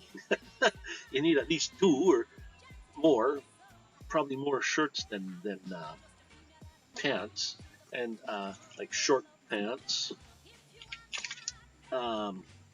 swimming gear, and whatever else you need. So I'm trying to fit it all into this bag here. Make sure I got it, and then you got to take your photography equipment along so that you can do some videos and hopefully make up some videos for you guys to look at when I'm gone. And I'm gonna actually try to do a live stream from down there and see how that turns out. As long as I can find Wi-Fi, I'm good. Oh, Rob on the road. He likes to do plant photography as well. I don't do too much. I do a little bit, but I don't do too much like scenery. Well, I guess if you're in the mountains, that'd be something to take a picture of scenery. But on the prairies, it's just flat. It's pretty hard to get scenery of flat land, unless you're some farmer's field or something. And then with the drone, though, it's completely different. You've got the drone that you can manipulate. So what do you mean there, Ron? A lobster? How come? What's going on with the? Oh, okay. I guess you guys are wondering, why do I have the text on the side of the chat on the side of the video, and also in the chat area there? Does that bother some of you? I have it there for a reason. I don't know if you know why. But if you don't know why, say, well, tell me why. No,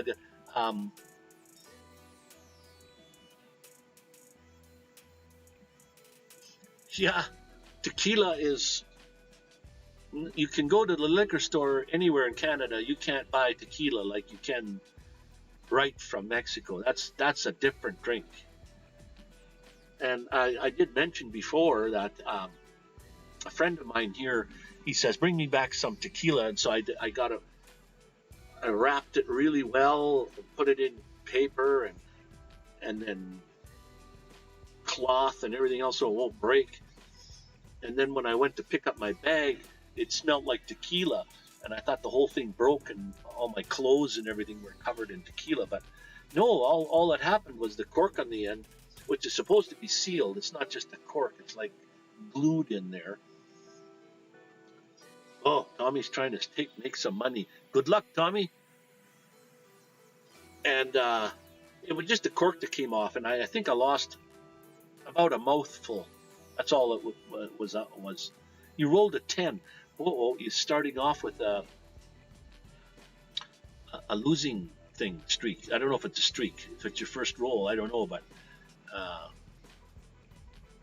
for anybody that comes to the house and is sitting here watching the live, for every multiple of 5 minutes that you're in the live, you are given freely 6 chips, I call them. Points, chips, gold thing, whatever you want to call them, you get 6 of. And you can spend these, or you can, like Tommy there, you can gamble and try to better your account. And then you can buy things. You can buy little things that play on the screen. They cost you 20 chips to buy, or 30 sometimes. I'll show you one. And then you can actually buy physical things like paracord. Is it beer drinker or drink beer? Paracord bracelets, paracord keychains. You can actually. Okay, keep your eyes open for this. Let's see if it comes on the screen. And I think this one costs, I don't know. There you go. Can anybody drink beer that fast? A pitcher of beer. Let me know. One more time. This is cut off at the end, but that's pretty fast.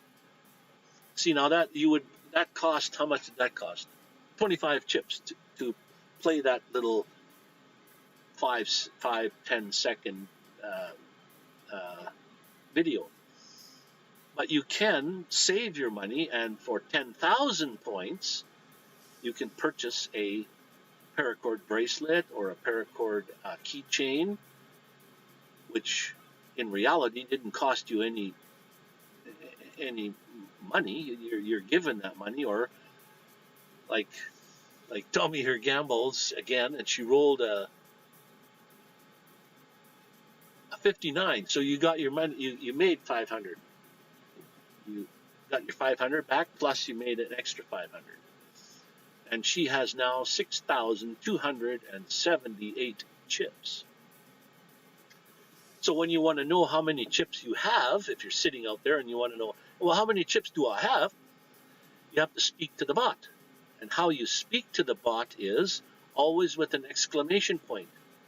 So you would go exclamation point and then the word chips, which is all one word, like exclamation point chips. And it'll tell you how many chips you have. Oh, wait a minute. I didn't see the heist. I want to get in on the heist, guys. If you have any money. Oh, Charlie Grace is in the house. Well, thank you. If you want to get in on the heist, type in heist and your amount, and you get to go on a heist and try to make some money. So let's just see what happens here, guys. It says, ahoy, Captain She-Devil Adventures is trying to get a crew together. and we'll get a heist here in a minute, and we'll see what's going to happen. Either if we go to jail, or do we win some money?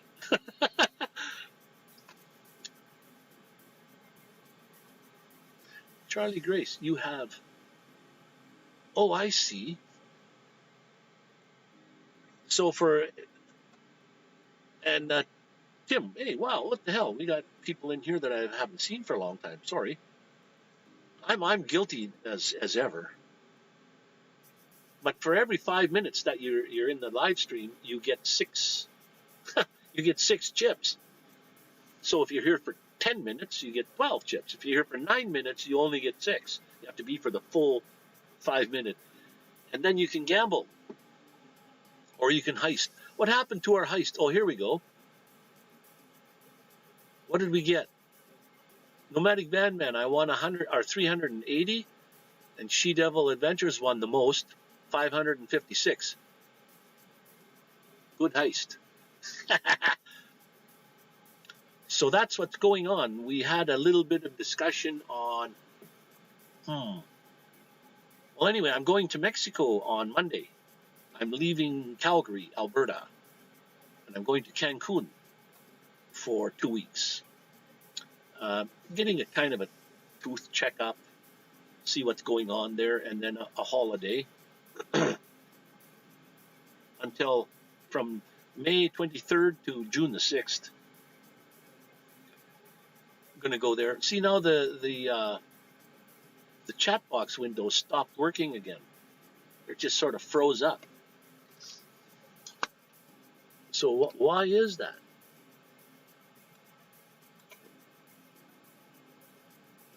Chat box. No, it's the chat box. Let me turn it off.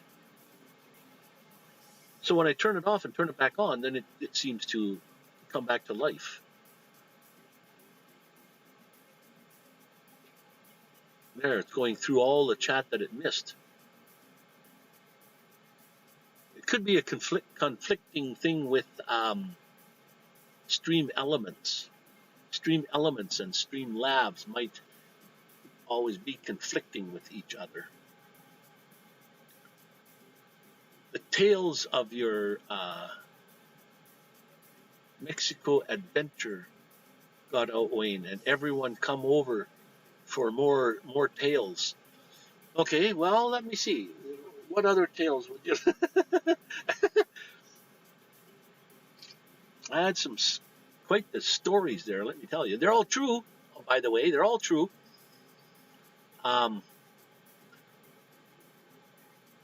Not so much here in Medicine. Yeah, I think I've seen a couple of drunk bums people in Medicine Hat here.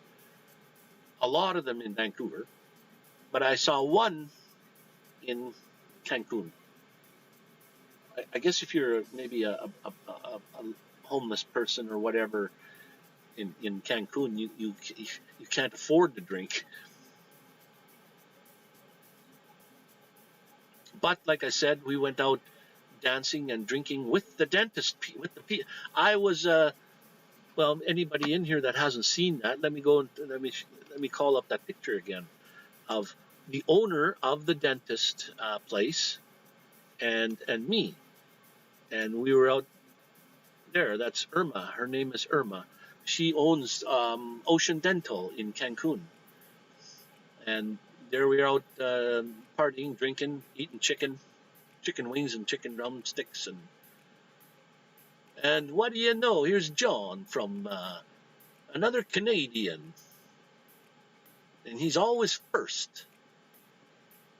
Oh, Landcloud, Nate, what's this, a raid or something? Are you guys? How come it only ever says I have four people in here? Can you guys tell how many there is? I mean, there's more than 4 people talking. So what's going on?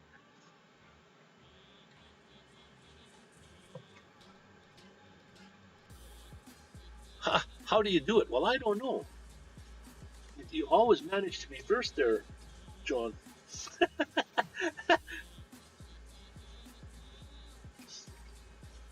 How's your belt coming along? Mine is starting to get nice and supple and soft. And that's what happens. Oh, what happened, Sky, Colette, you've changed, or is this a different? Who is that? I just went out and checked out Monica and Eddie last video. What a nice RV they found. Oh, their new home is a what do you call it? A Class A motorhome, a big one, a long big one. Okay, I think I have conflictions between Stream Elements and Stream Labs trying to do things because they both do the same types of things. And every once in a while, then my chat box on the screen will be frozen up there, and you can only read the chat, what people are saying on the side. And I've had a few people ask, like, why would I put the chat up on the screen there also when it's kind of redundant? It's double thing there. Well, there is a reason, and there's two reasons actually. If you go to watch this live stream after it's been posted, and you click on full screen view, then you can't see the chat anymore. It's just a full screen view of the live stream. So you can't see what people are saying over on the side, whether you like to or not. And another thing is, if you edit the live stream in any way, shape, or form, like cut out a minute or two of it that you didn't like, someone said something you don't like, or cut the first few minutes off, and then save it back, it saves it back as a video and not a live stream anymore. So you don't get to see any chat. And I know it makes probably the chat window more, more stuff going on the screen.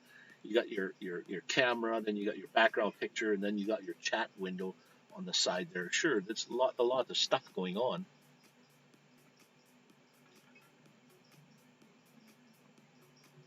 You changed it back. Oh, wow. Your belt is awesome. Oh, cool.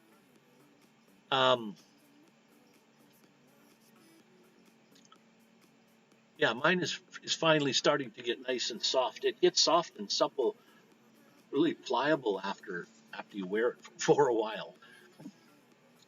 I don't know if you like that idea or not. It's not stiff like a leather belt would be. If you got a belly like I do, a little bit of a belly, it bends there. But I guess that's okay. So yeah, on my end here, I'm using Streamlabs and not StreamYard. So it looks. What have I got grinding here? It makes a little. It's different. You can do different things with it, but anyway. So we're on the bottle. We're on the bottle tonight. I'm drinking straight from the bottle. My mother used to tell me, don't drink the milk or the out of the fridge. Just everybody else is drinking from there. So, but I'm the only one here, so I can drink straight out of the bottle if I like. I don't have to fill a glass.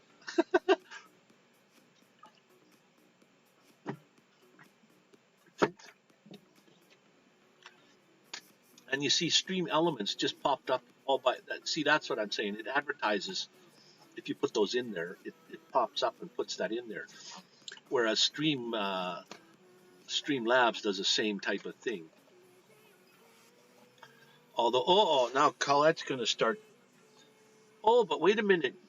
Hang on, Colette.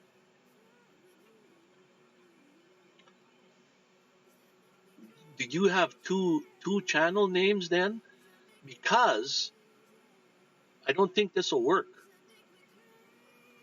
Because if you come in as Colette there, you don't have any points.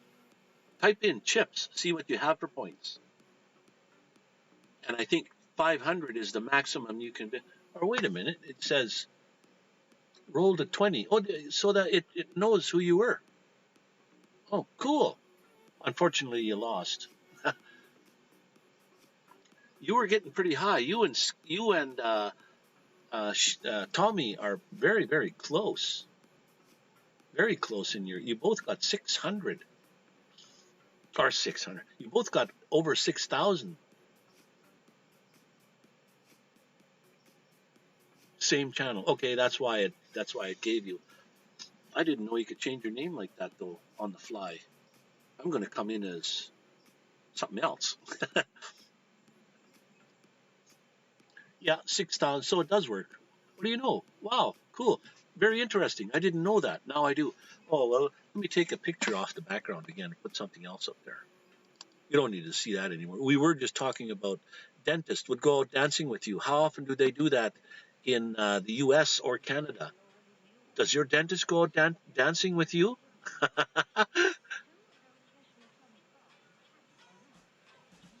Probably not.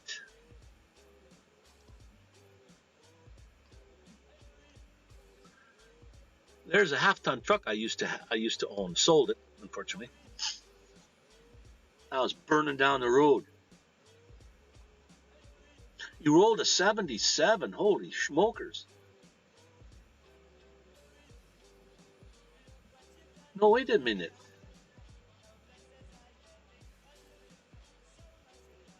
That was Tim. No bang for your bucks.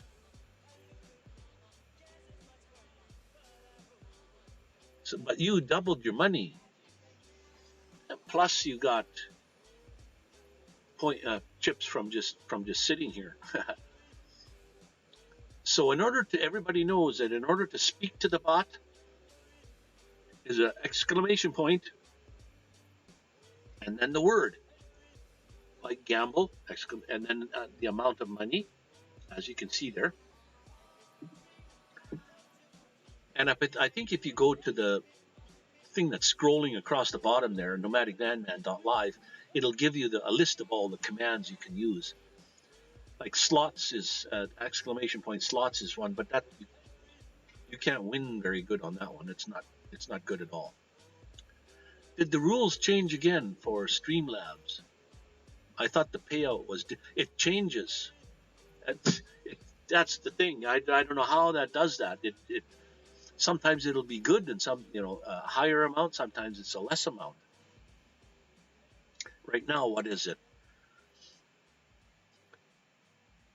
Have you got 1,000 chips to deal with, Nate? And then another thing is, I think the maximum you can bet is 500. So it'll sit there and it won't do anything for you. And it should tell you though. I thought it did before. It would say something like Land Cloud Adventures. You're only allowed 500 or something. And I think if you once you do get to 10,000 chips, which seems like a long way away, but we got players in here that have proved that wrong. Once you get to 10,000 chips, you can start buying physical things like a paracord bracelet or paracord keychain. But then I didn't put too many of those on because of the stupid shipping. Hi, Daryl. Hey, I don't know if you know Eddie and Monica from Vancouver. They're here in Medicine Hat as we speak. They're sitting over there in Walmart, and I'm out sitting out in front of Denny's because I get better Wi-Fi over here. It's Shaw as opposed to some private, well, not private, some other public. Wow, Nate, you're very close. Anywhere from 1 to 25 is a losing. Wait a minute. Why did you lose on 26? You should have made money there. And that's something I got no control over. That changes it by itself. So, I think I read somewhere or I saw on the list. It's what you're doing when you say gamble is you're rolling a 100-sided dice is what it is, and anything from 1 to 50 is a lose. Anything from 51 and up, in somewhere it changes to you win the amount you bet, or you twice the amount you bet, or 3 times. And sometimes the bot changes it, but I know it's a 50-50 chance to win. Bree, wow, nice to see you all here tonight. For all of you that just joined, what is today? Thursday? Friday, Saturday, Sunday, Monday. 4 more days and I go to Cancun, Mexico. I'm going to have a holiday.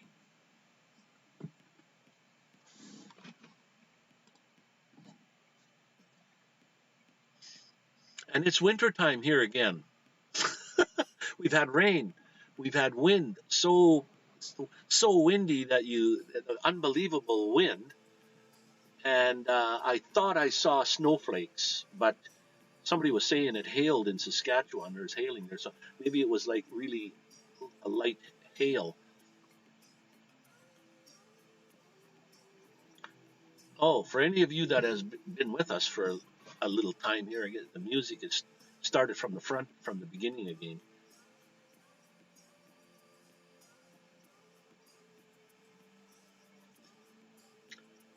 Mexico, Cancun, snake pit.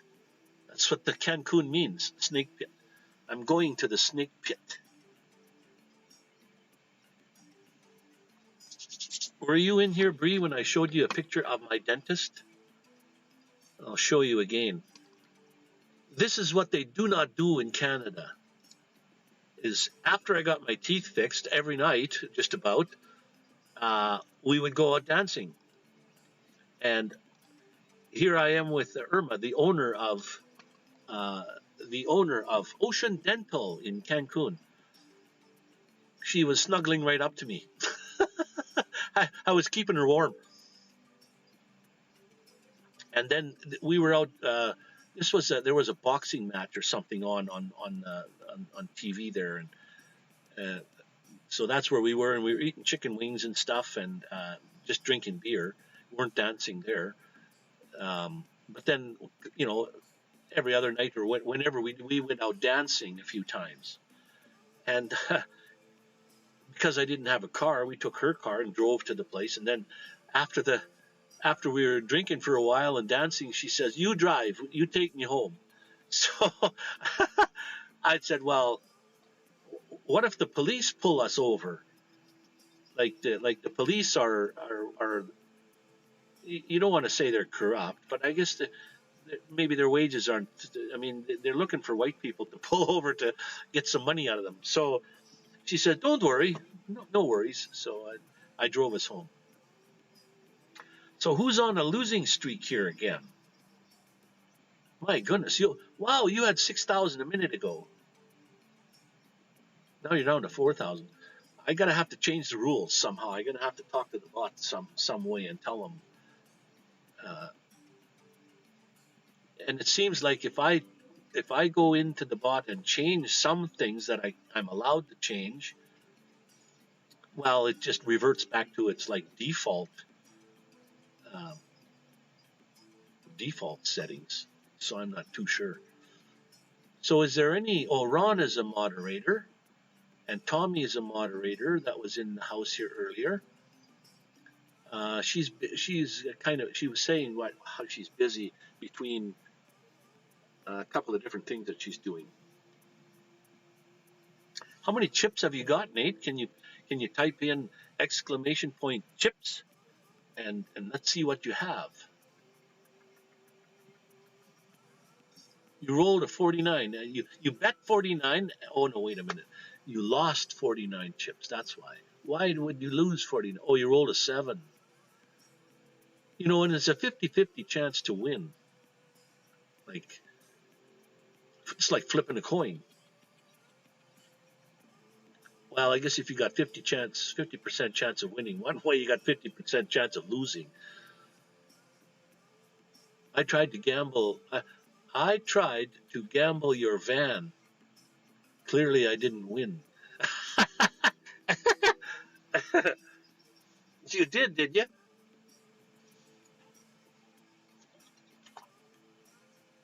Oh, let me get rid of that picture. We don't need to.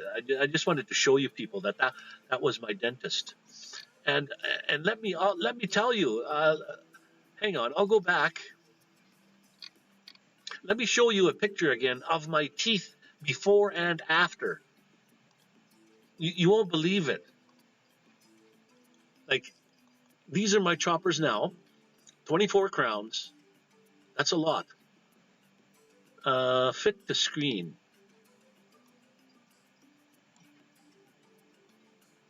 There. Wow, it's kind of, because it's a picture taken from the computer screen. You know, it's just a. But there's a before and after of my teeth. Like, horrendous. The before picture, like, holy smokes.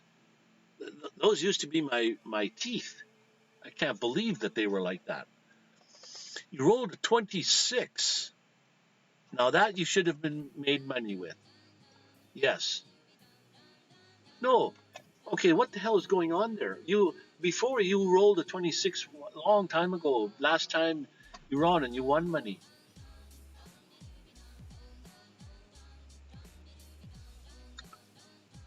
This is not good.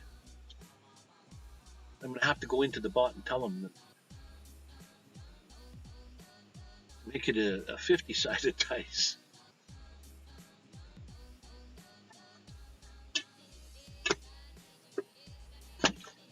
And we're drinking straight from the bottle again tonight. Wow. That's amazing of all the... Like, there's no luck tonight at all. Holy. Simply amazing. This was a carving my dad did. It's sold, unfortunately.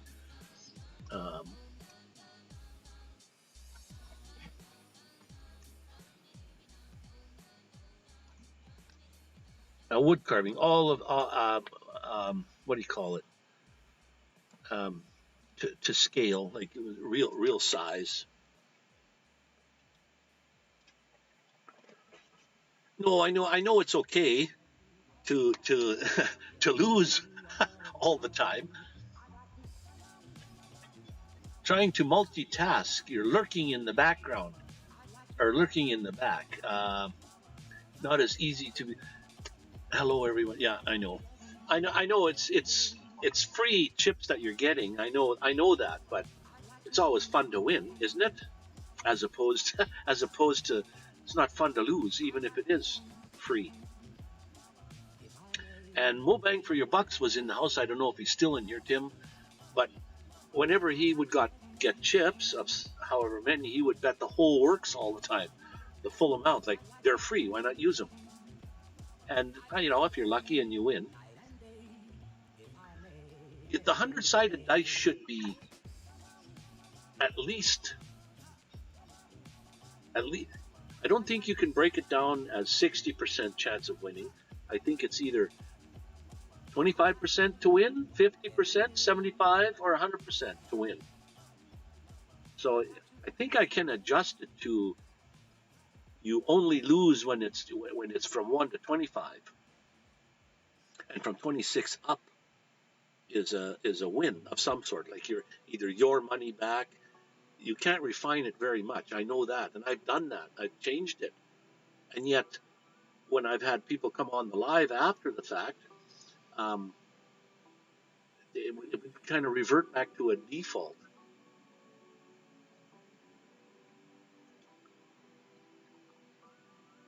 And now see, oh no, wait a minute, this is something else. You rolled a 25.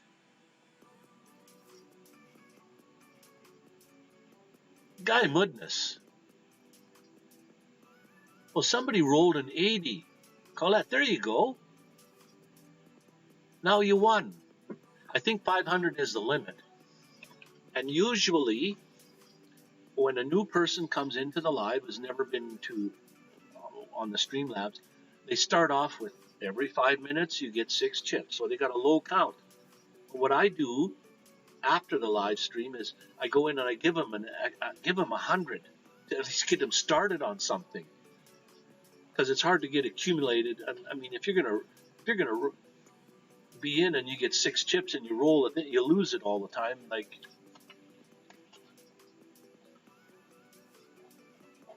now I would love to give Nomadic Vanman T-shirts away.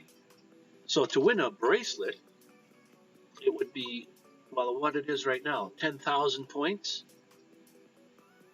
Like, to win a T-shirt, maybe, I don't know, you'd have to some number, 100,000 points. Now it might sound outrageous. Well, how do I get to 100,000 when you can't win when you roll anyway? But it's just that the shipping is, I mean, and I have to absorb the cost of shipping. And shipping in Canada is stupid. Like, to ship from Alberta to Saskatchewan, well, John from JDSK Flying Canucks was in the house. And he lives on Ontario. And he ordered a belt from me, a paracord belt. Now, the belt itself was $1 an inch, and he ordered a 45-inch belt. That's just for the belt itself. I have to weave. It took me 3 days to weave this thing. So when you, oh shit! I never got in on the heist. Did you do that all by yourself? Oh no, she-devil. Shice. Usually when a heist goes on, I like to get in there, get in on it. So the belt was 45 inches, $45 for the belt. Sounds like a reasonable price, but there's no buckle on it yet. And I can't afford to be going and buying a whole bunch of buckles beforehand, because you might not like that kind of buckle. So what I did was I went to Walmart and bought a $14 belt and cut the belt off and threw it away because it's fake leather anyway. But I got a $14 buckle. So 45 and 14, that's, what is that, 45, 55, 60 bucks for the belt. Now I got to ship it yet. The shipping was $26. So it's pretty hard to pay $80 for a belt.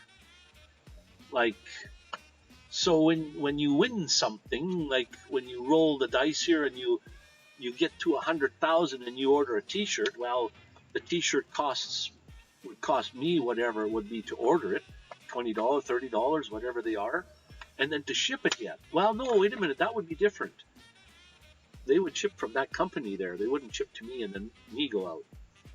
But if I'm shipping paracord stuff out, well, it would cost more to ship a bracelet than the bracelet cost itself to make.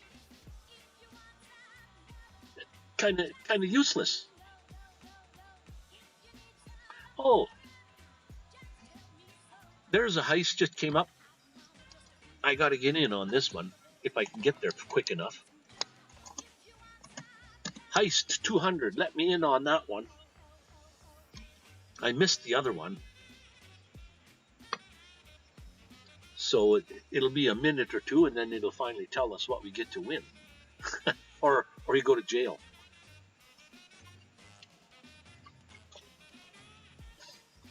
And lately on the heist we've been winning. On the rolling is where we'd sit. On the gambling, I mean. It hasn't been too good lately. So we got a 223 in there, and a 200 for anybody that's wants to get in on the heist. And then the computer will take its time and think about what we win or lose.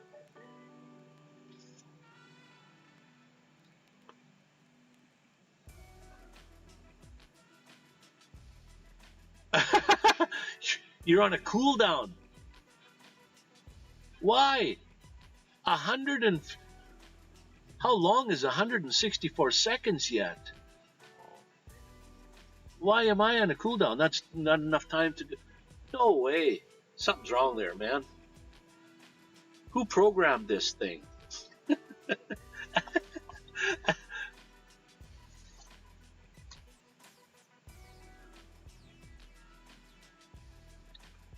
61. There you go.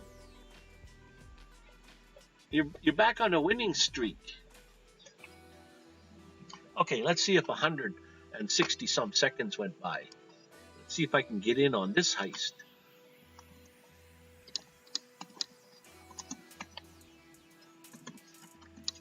Okay, I hope I can get in on this one. What a cooldown period.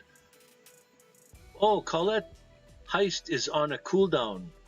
72 more seconds.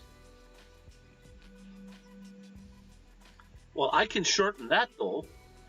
That number I know I can change. I got 40 some more seconds to go in another half a minute or so before I can get in on a heist. Maybe I can change that on the fly. Hang on, I'll go to the bot section and see what I can do here.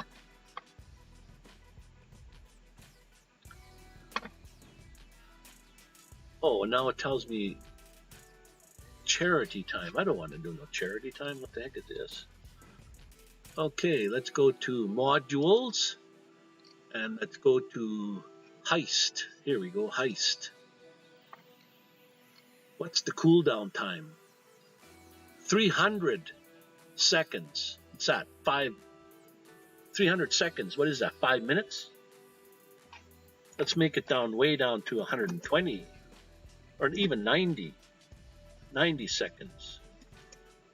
That makes it more fair. There we go. And let's save that. So I think the heist now should be down to 90 seconds to cooldown period. And there we go again for another heist. So let me try to get in on this one also. That one seemed to be winning at least. Okay. Be right back. Let me check this out. The heist is going on. What the heck is this?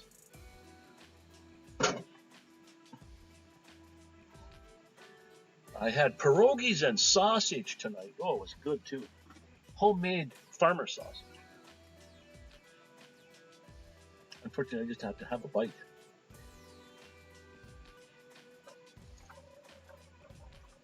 Mmm.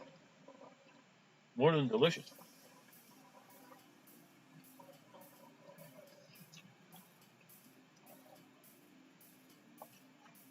So did the heist go?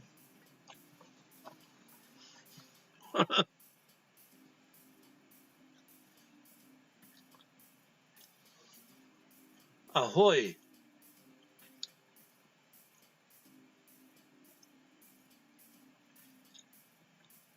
There we go. Let's see what's going to happen here.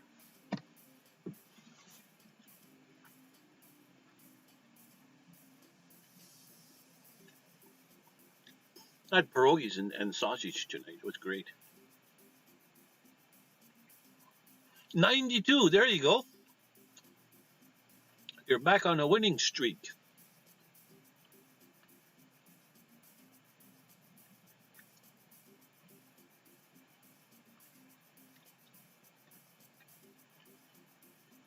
I should have a picture of chips, coins, or something in the background. Oh no, wait a minute. Everybody went to the Davy Jones locker? What the heck? A poisonous frog. The results. Tommy's the only one that won any money. 500. The rest of us went to jail. The Davy Crockett? No, Davy Jones. The Davy Jones locker. Too bad.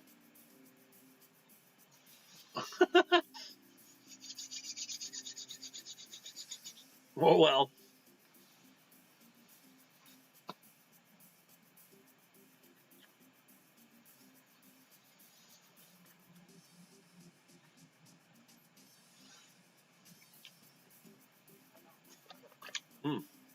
Man, that's good stuff.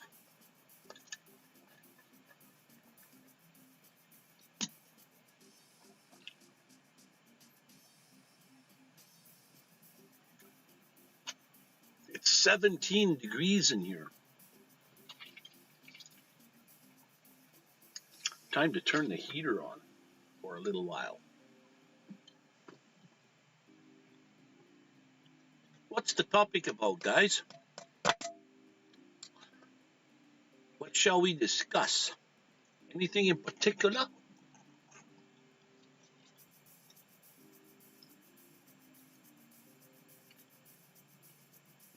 Oh, see, I can make this text bigger. What am I doing?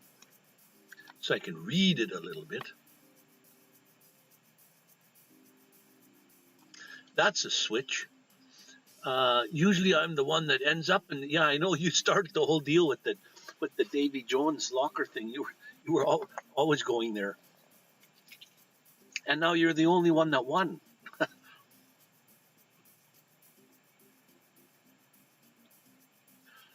Does it tell you how many chips you have at the end of that? No, it just says you won 500, but it doesn't say how many you have.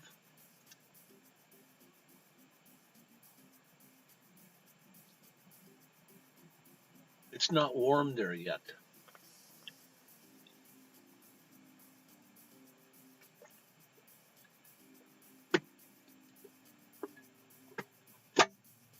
Oops.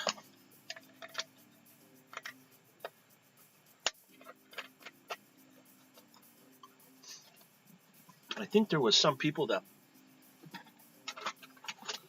popped in the house and I didn't say hi.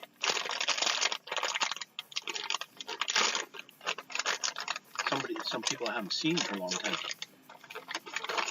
I haven't been around too much myself, so.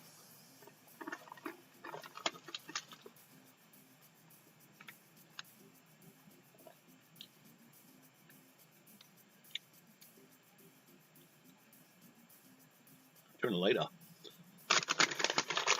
Kettle cooked peanuts. Applewood smoked barbecue.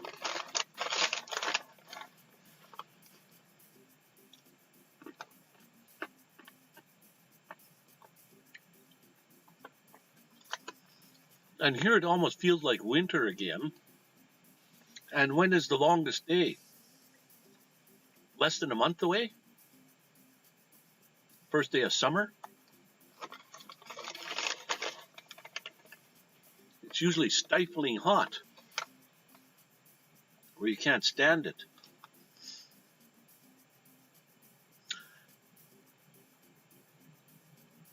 Paved to Pines about van building and how super expensive. Really. I even asked if they would just do the insulation for me, and nope. Oh, what do you mean? That's a business near you there? I've looked into paved to Pines about builds, and wow, super expensive. Yeah, no kidding. If you get somebody to do it for you.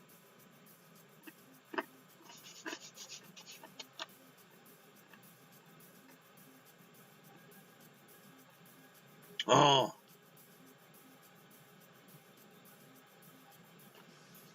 So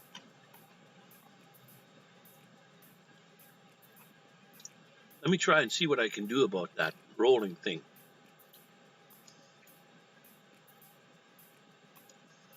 Modules. Let me look for, where the heck is Gamble?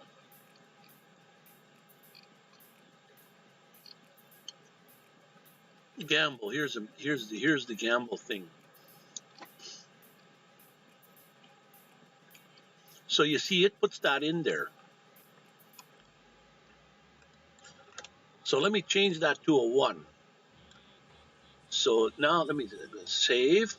So anything from 1 to 25 is a lose. So you got 75% chance of winning now until it changes it again.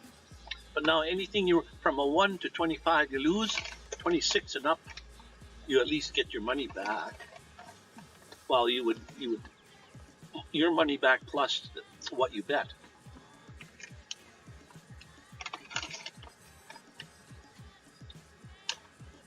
Oh, in Saskatoon,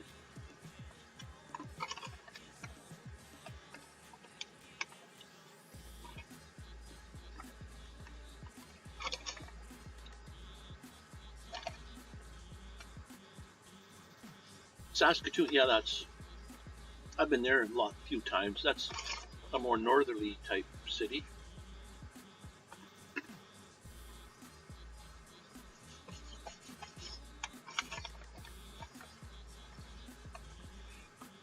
Lots of geocaches in Saskatoon.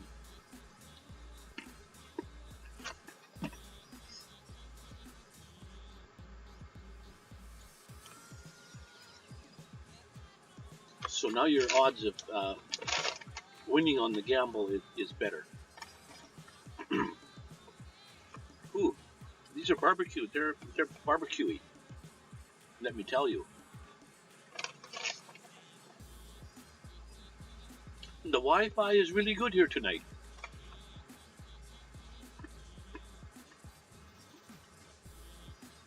I don't know. Maybe you were on Colette the other night when Michael Santana was here. I mean, I was just about ready to go off anyway, but the thing was, the Wi-Fi went nuts. All by I don't know how it does it. I guess people start using it more or something, and it almost did cut me off. Because when I went back to watch the live stream after the fact, I could see people still chatting over there, and it says, "I wonder if Wayne can hear us."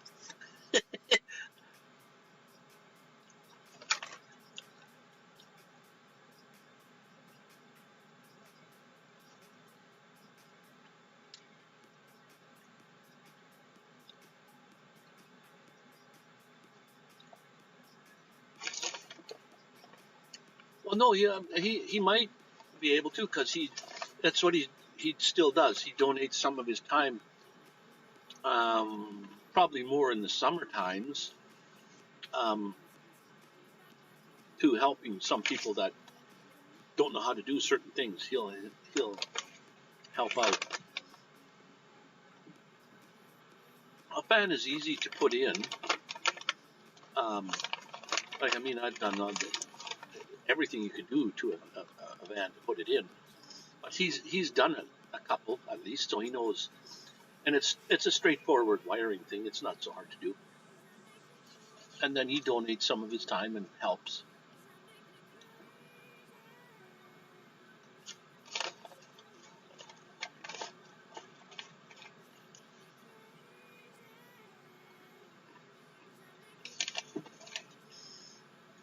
Okay, well, you see now, rolling a 9, I understand you're going to lose. But I just bumped the thing up to 1 to 25 you lose, instead of up to 50. Amazing. And then the other day, when I was on the live, someone, I forget who it was now, rolled a 1 twice. And I rolled a 1.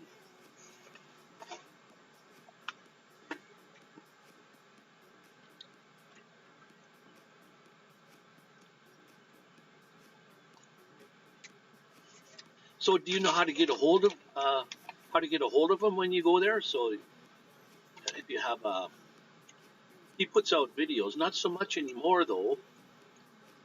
He's more into girlfriends now than he was, and he doesn't really care too much about YouTube anymore, like he used to. But at least if you know how to get a hold of him, and to put a fan in,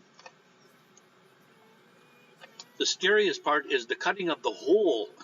It's a 12-inch hole. Swear, 12-inch by 12-inch hole that you got to cut in your roof, unfortunately.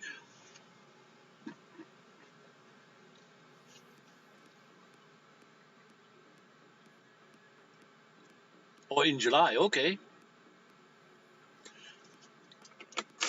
Well, if you're just going there and turn around coming back, yeah, but it doesn't take long to put a fan in, especially if you've got no insulation on the roof or on the ceiling or nothing. It's just cut a hole and run 2 wires up to it, and that's it. Well, secure it to the roof, and yeah, it's a couple hours work.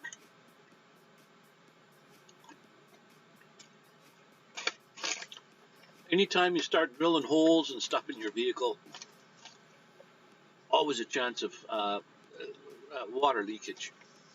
But I used to have a great big air conditioner on my roof, and the hole itself, though, is still 12 inches, so that you just take that off and I put my fan right in.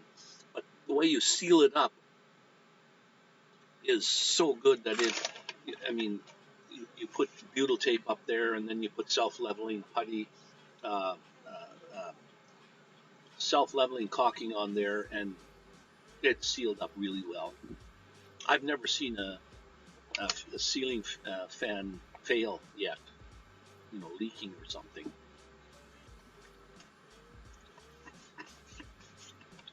It's just the idea when you have a van or a minivan or what like you have there. It's scary to cut a big hole that you can almost put your body through.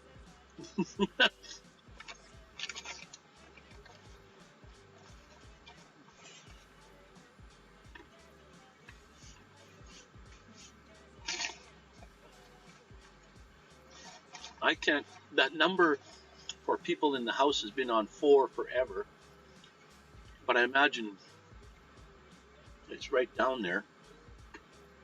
I've been on for almost 3 hours, 2 and 3/4 hours here, almost 3 hours already. Amazing how the time goes.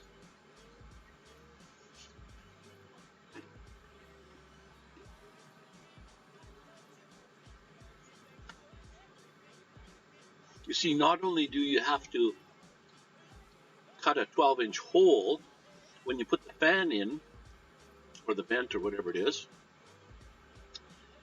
you have to drill a whole bunch of holes around that to hold it down. But if you seal it properly, you should have no problems whatsoever.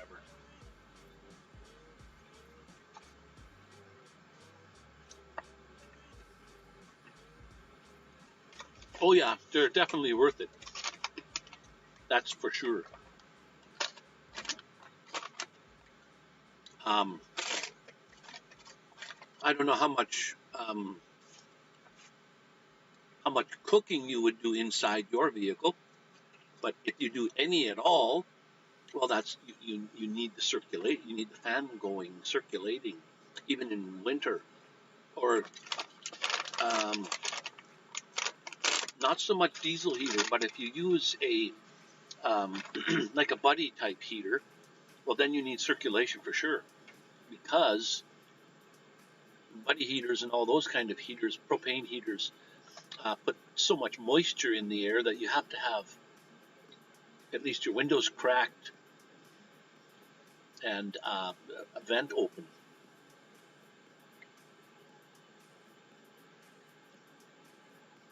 Yeah, if you know how to get a hold of them, that's good.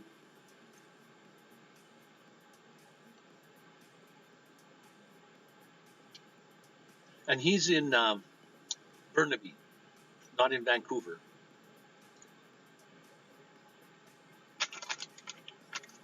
But you go across the street and you're in Vancouver or Burnaby.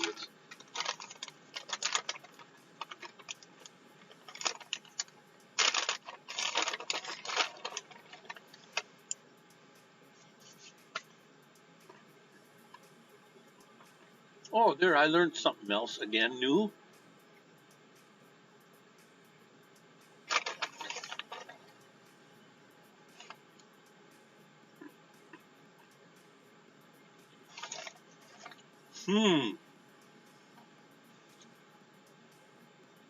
That's interesting.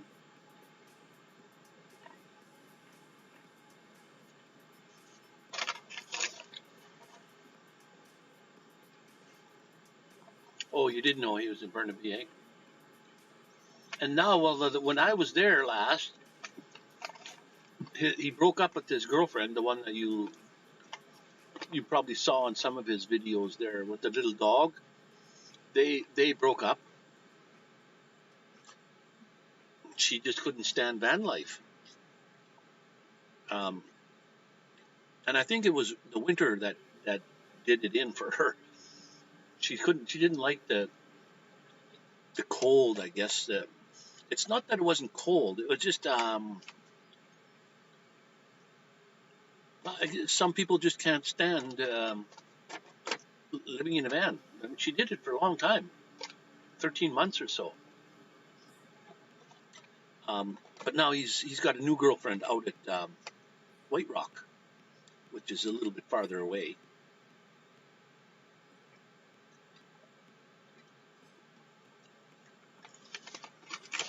Do you think you see, or do you think you can, or do you?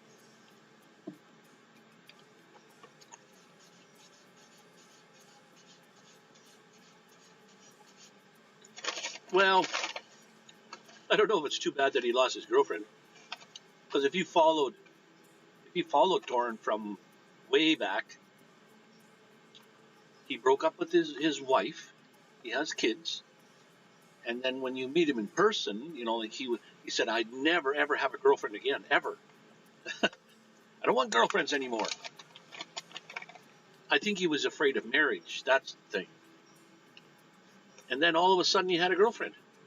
That one with the little dog. She was a nice girl. But I mean, I guess you have your differences or what have you. And for her, it was the van life stuff. From what I understand, anyway.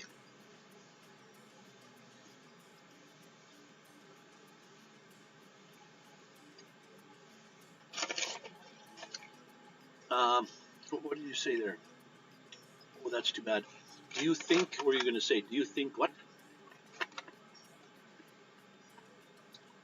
I kind of caught that a little bit. I'm learning a lot about how Streamlabs works here.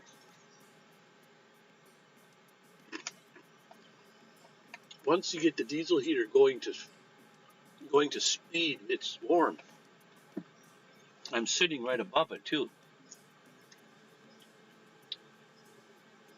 That's understandable to be afraid of marriage. Yeah, no kidding. Well, I mean, I don't think that his girlfriend with the dog there was no such thing as a marriage part of it. Maybe they both understood that from the beginning. You know, it's just a relationship, and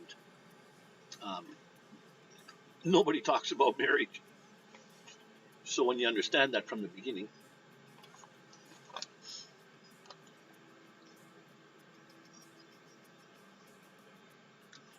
oh well, there's no problem with the diesel heater getting it going. The problem is,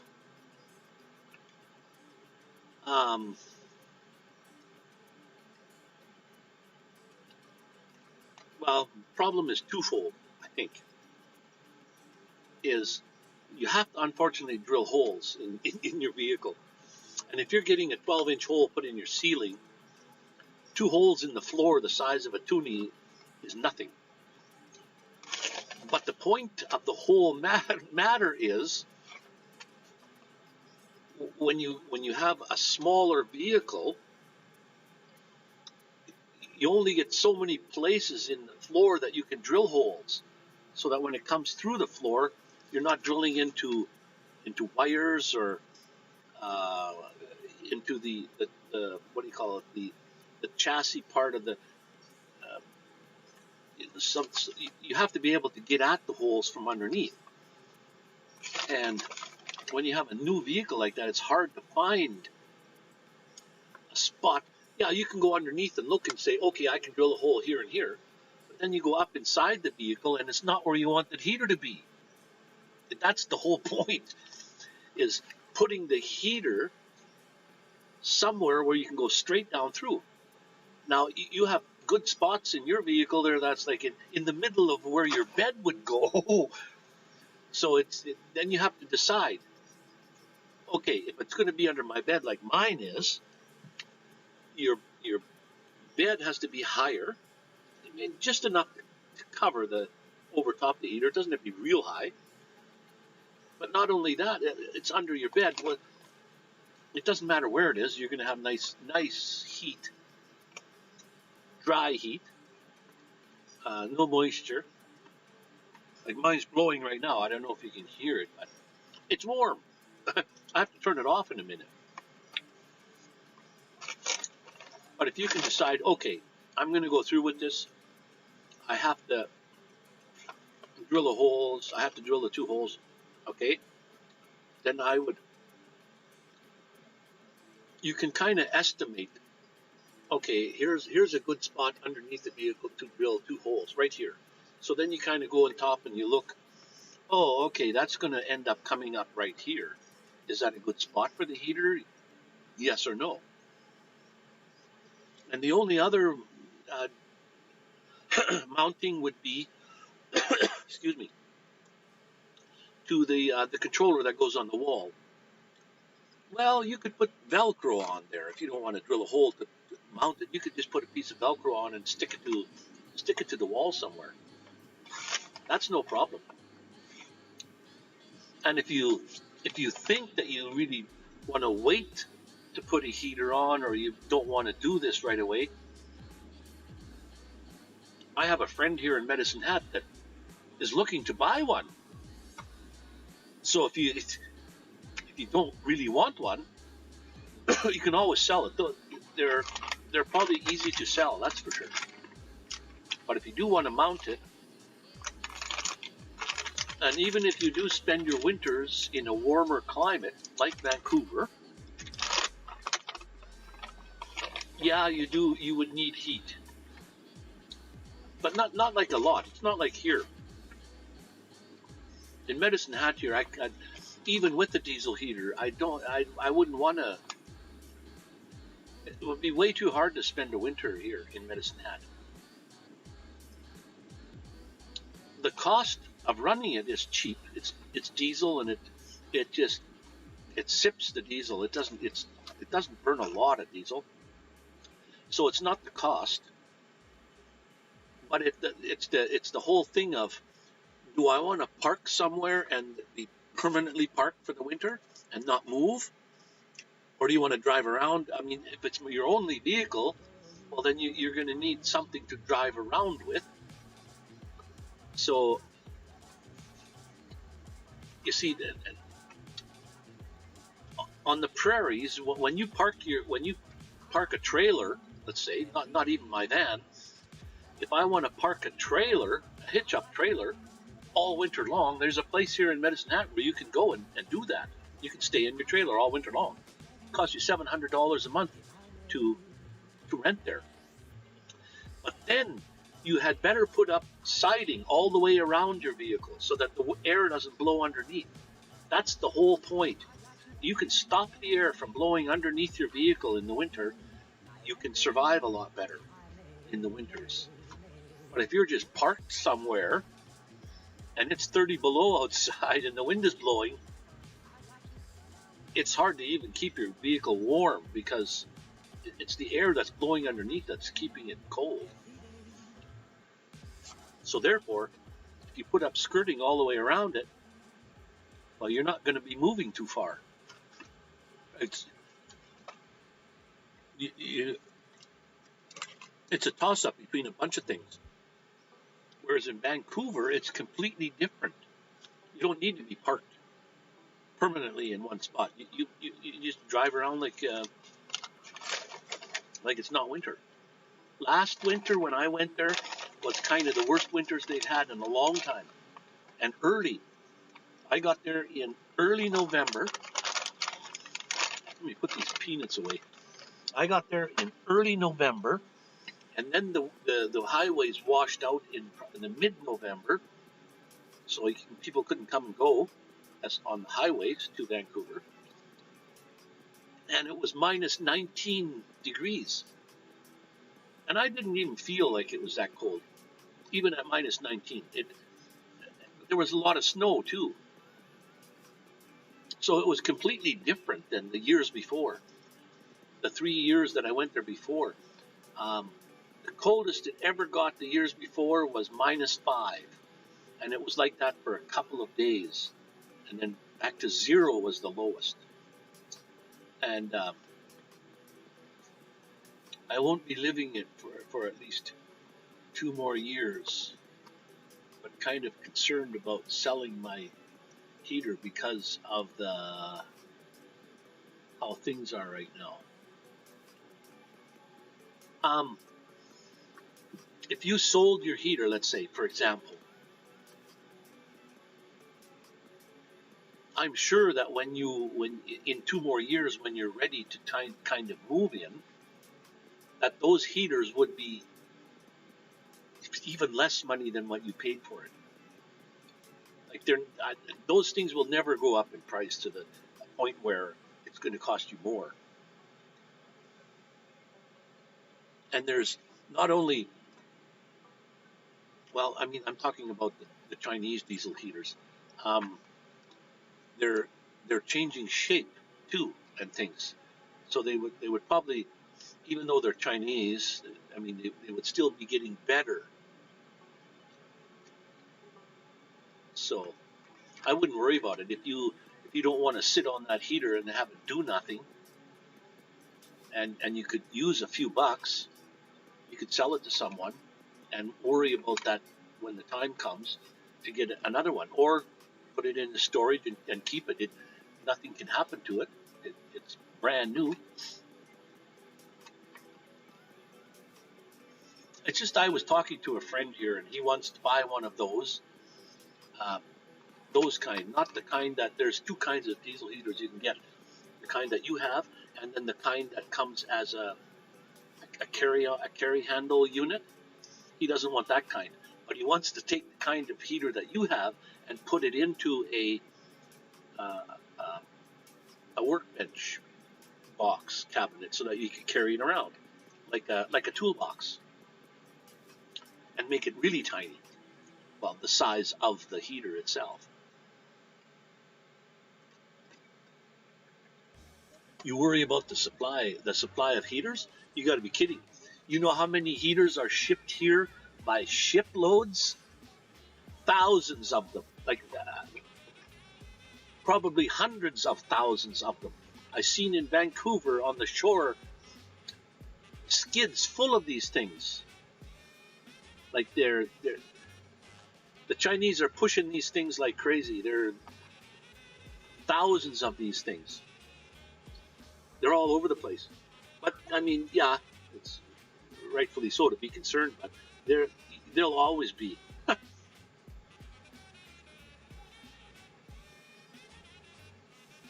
Oh, I'm sure he owns a business, a granite business. That's what I have, a granite countertop in my van. He made it for me. So he's got money. So the idea is he'll pay the shipping. I don't know how much you paid for your unit. Now I'll bet you today that you could even buy a heater today that's cheaper than the one that you bought. It's just the shipping, I know. And then he lives here too. I mean, if he even wanted to, he could drive there and pick it up. So you don't have to be worried about shipping. I wouldn't sell it to someone who wouldn't pay the shipping anyway. I mean, if they want it, they better pay the shipping, you know. As a matter of fact, I ordered one for a friend of mine. We were in Vancouver, and I ordered it for him, but I for some reason, I put the wrong address, and it went to Medicine Hat. And it cost me $70 to get it shipped from Medicine Hat to Vancouver.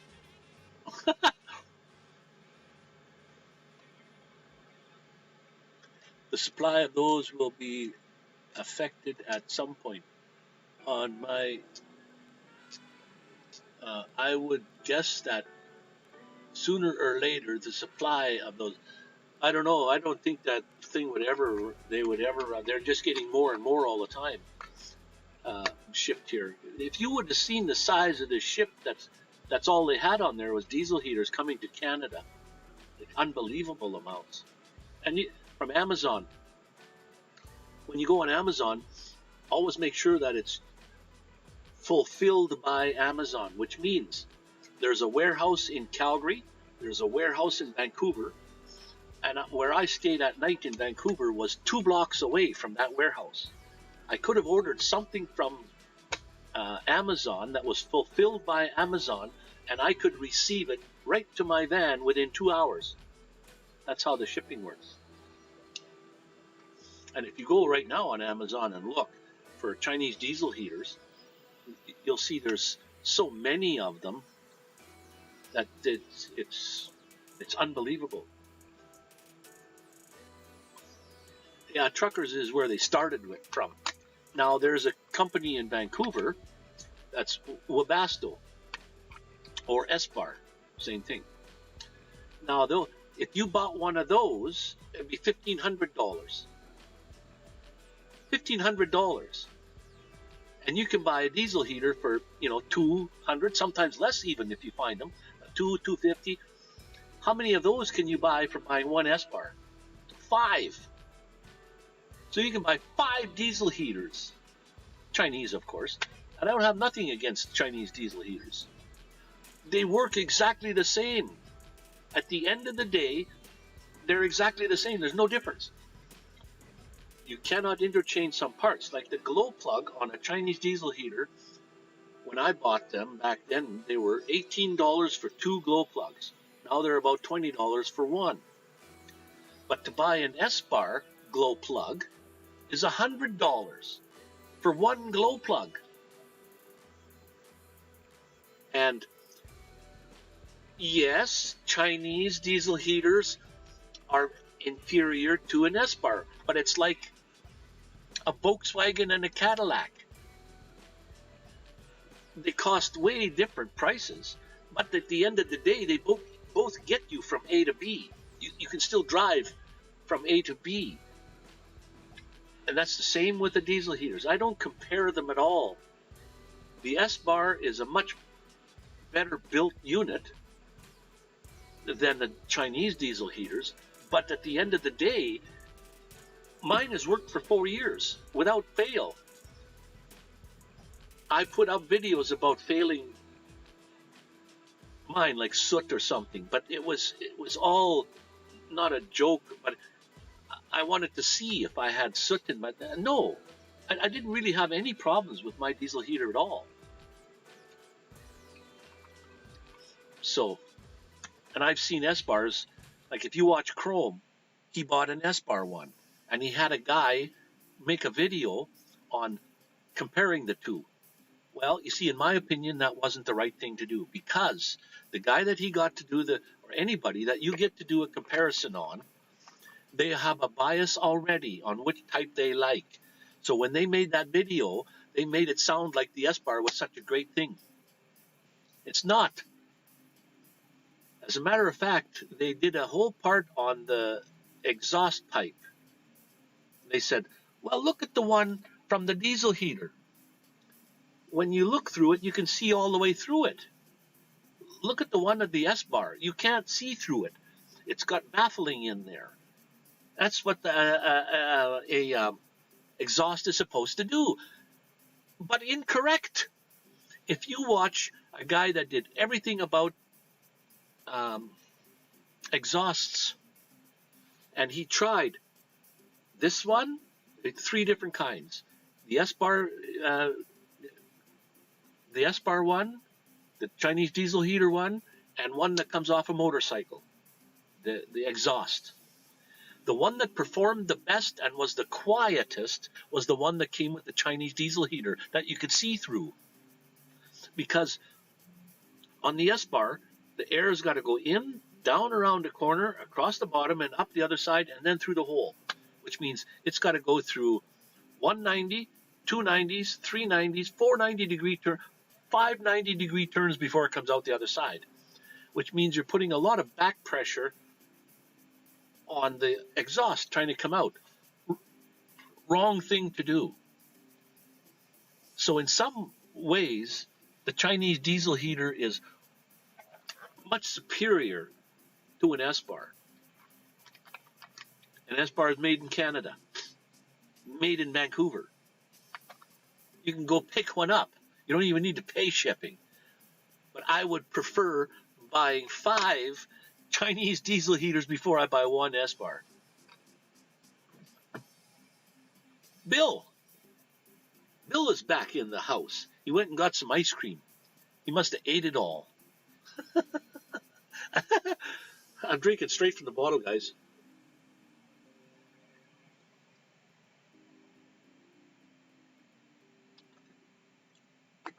And the reason I'm saying I'm drinking straight from the bottle is because when we're kids growing up, and My mom used to give me shit all the time for don't drink the orange juice or the milk or whatever out of the fridge, right out of the.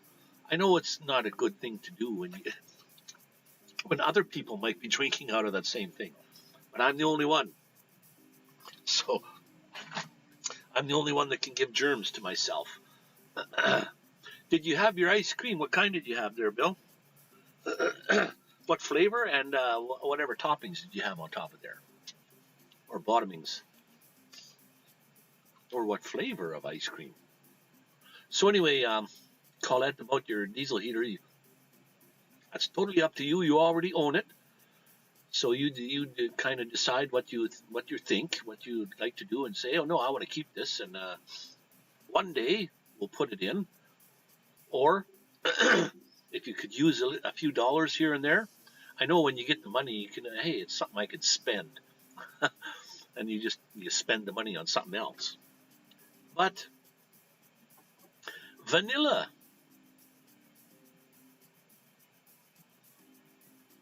So you spelled it wrong both times.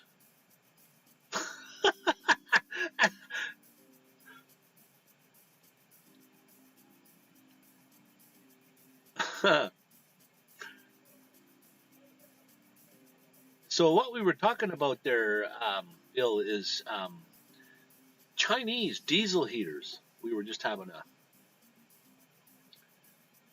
kind of finding out about them and see what they.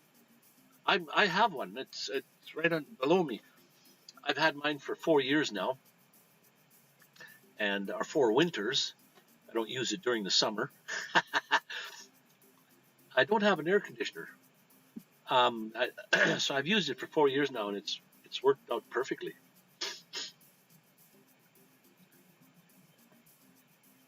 Well, you and me both. I can't spell worth crap anyway. But the point is, if you're typing something in the chat window, don't bother going back and correcting it, because I think most people understand what you're saying anyway. And I hated school all through I hated school. Unfortunately, I'm one of those kids that played hooky, and that's why I didn't learn anything. But I'm a horrendous speller myself. I can't spell. You can tell by my vocabulary that I'm not the sharpest tool in the shed. And I totally admit it. It doesn't make you stupid, though. Being stupid and being not the sharpest tool in the shed is 2 different things. I should move my picture over, because I'm always looking at this camera effect, and it's not underneath the camera. If I put it over here more, because I'm never really looking at the camera. I'm looking at the... Okay, so that's over there. Let me move this over here more. There. There we go.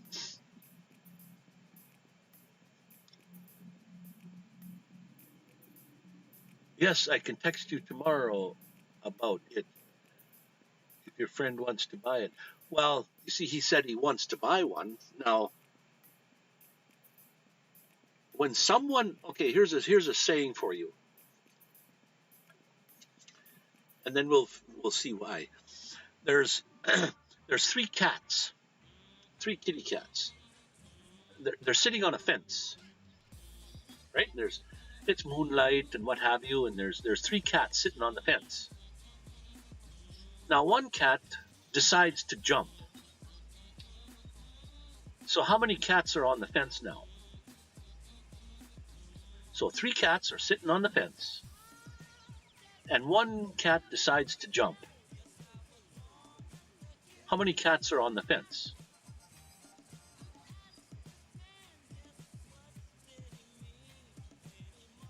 Anybody got any ideas? Okay, 3 mice are sitting on the fence there, Bill. 3 mice are sitting on the fence. One decides to jump. How many mice are on the fence? Well, if there's cats around, they all jump. No, but if you get my point, 3 people are sitting on the fence. One decides to jump. It's not necessarily the wording. Okay, this was the original one. Colette says none. Bill says 3. One of you is right. 3 cats are sitting on the fence. One decides to jump. How many cats are on the fence? Well, there's still 3. That's because deciding you're going to do something doesn't mean you'll really do it. So that's what it's got to do with the diesel heater and this guy. He wants one. He tells me he wants one. And he's got enough money to buy one. But just saying you're going to buy one, does that mean you're going to buy one? So if you say how much you want for it, and you don't have to quote anything about shipping, that will be understood to begin with, that he'd have to pay the shipping or go pick it up or whatever. You decide, if you really decide that you want to sell one or that, let me know what you want for it. I'll tell him there's some lady that would like to sell her diesel heater, is living not too far. You can either go pick it up. Do you want to buy it? I mean, that's what I said. Deciding you're going to do something doesn't mean you're going to do it. How many people have I talked to that said, you know, gee, I'd like to buy a paracord bracelet, or I'd like to buy a paracord belt, or I'd like to buy a lanyard, or I'd like a lanyard for your drone stuff there, Bill, your for your controller or what have you, or for your camera, or dog leash, or a dog collar, or cat leash, or whatever. And they all type in the chat window, well, I would love to have one of those. And nobody contacts me after the fact and says, well, when are you going to, well, John did. John was one that ordered a belt from me, but nobody after the fact comes and says, well, I thought you were going to sell me one. Where is it? So there you go. Yeah, that's right, Bill. Just because you decide to jump doesn't mean you really did jump. I mean, I could just imagine 3 cats up there, and one says, I'm going to jump. I'm going to do it. I'm going to jump. And an hour goes by, and he looks down, and he says, well, I think I'll still jump.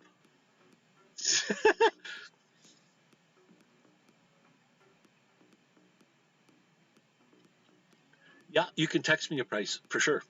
You do that, and make sure you know, for what it's worth to you. Don't sell it for less than what you paid.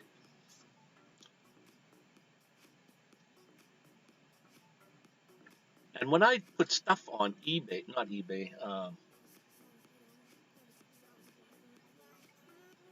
what's that? You put your, not eBay, it's something else. You put the where people can come and look at what you got for sale, and then I put some stuff on there at rock bottom price, because I just want to sell it. I don't want to make money from it. That's not what's the whole point. I just want to get rid of it. And every time you put a price in there, they offer you half the price of what I want. So next time I'm going to go put something on there and put a price of double what I want. So then when somebody comes along and says, well, I'll give you half, I'll say, okay, I'll take it. Like, wow.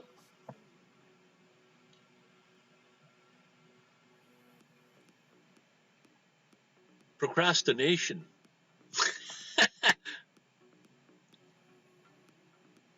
Plus, you have the filter as well. The filter.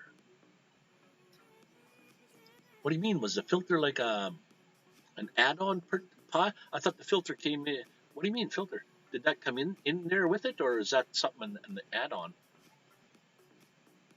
You got the whole unit there, right? Did you open the box yet?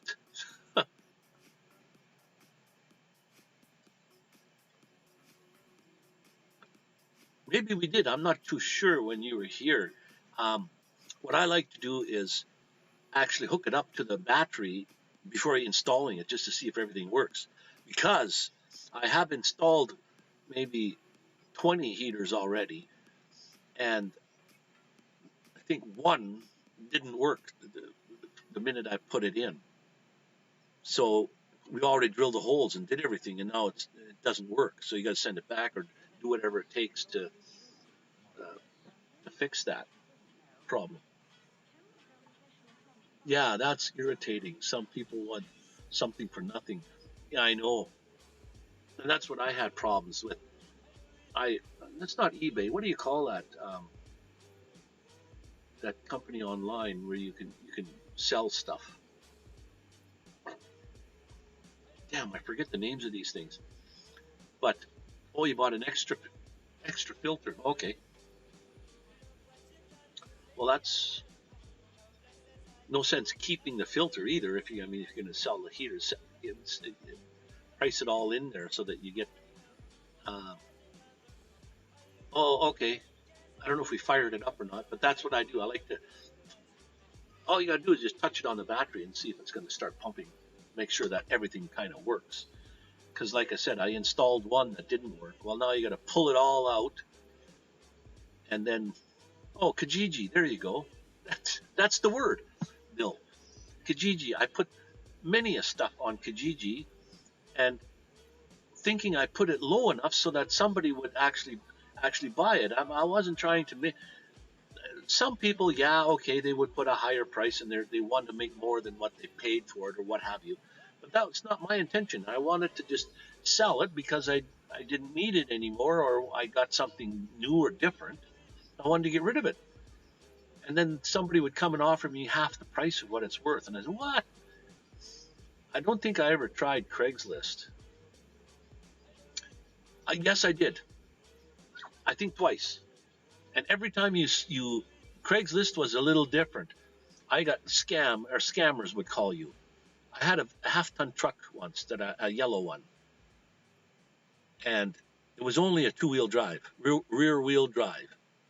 And I put an ad in there, and the guy says, "I'll give you more money than you want for it, and I'm going to send." They call a mover. I'm going to send a mover down to pick it up from you. And right away, I know that's a scam,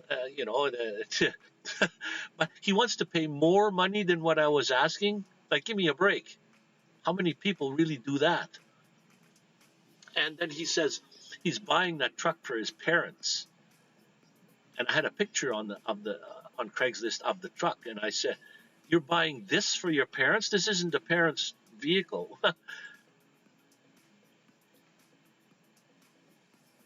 You bought a glow plug. Okay, I can understand you. Yeah, a glow plug. It's nice to always have an extra glow plug. And as many of these as I've fixed before.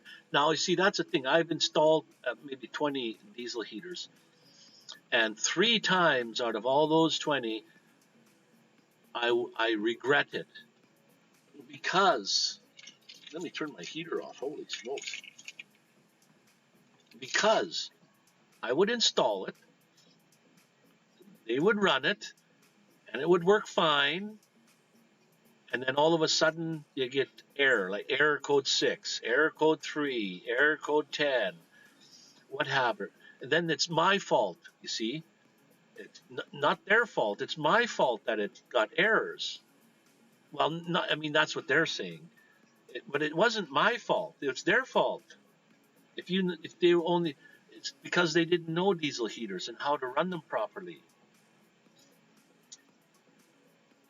If you are running in the winter time, they're supposed to work like turned on and left on all the time, 24 hours a day.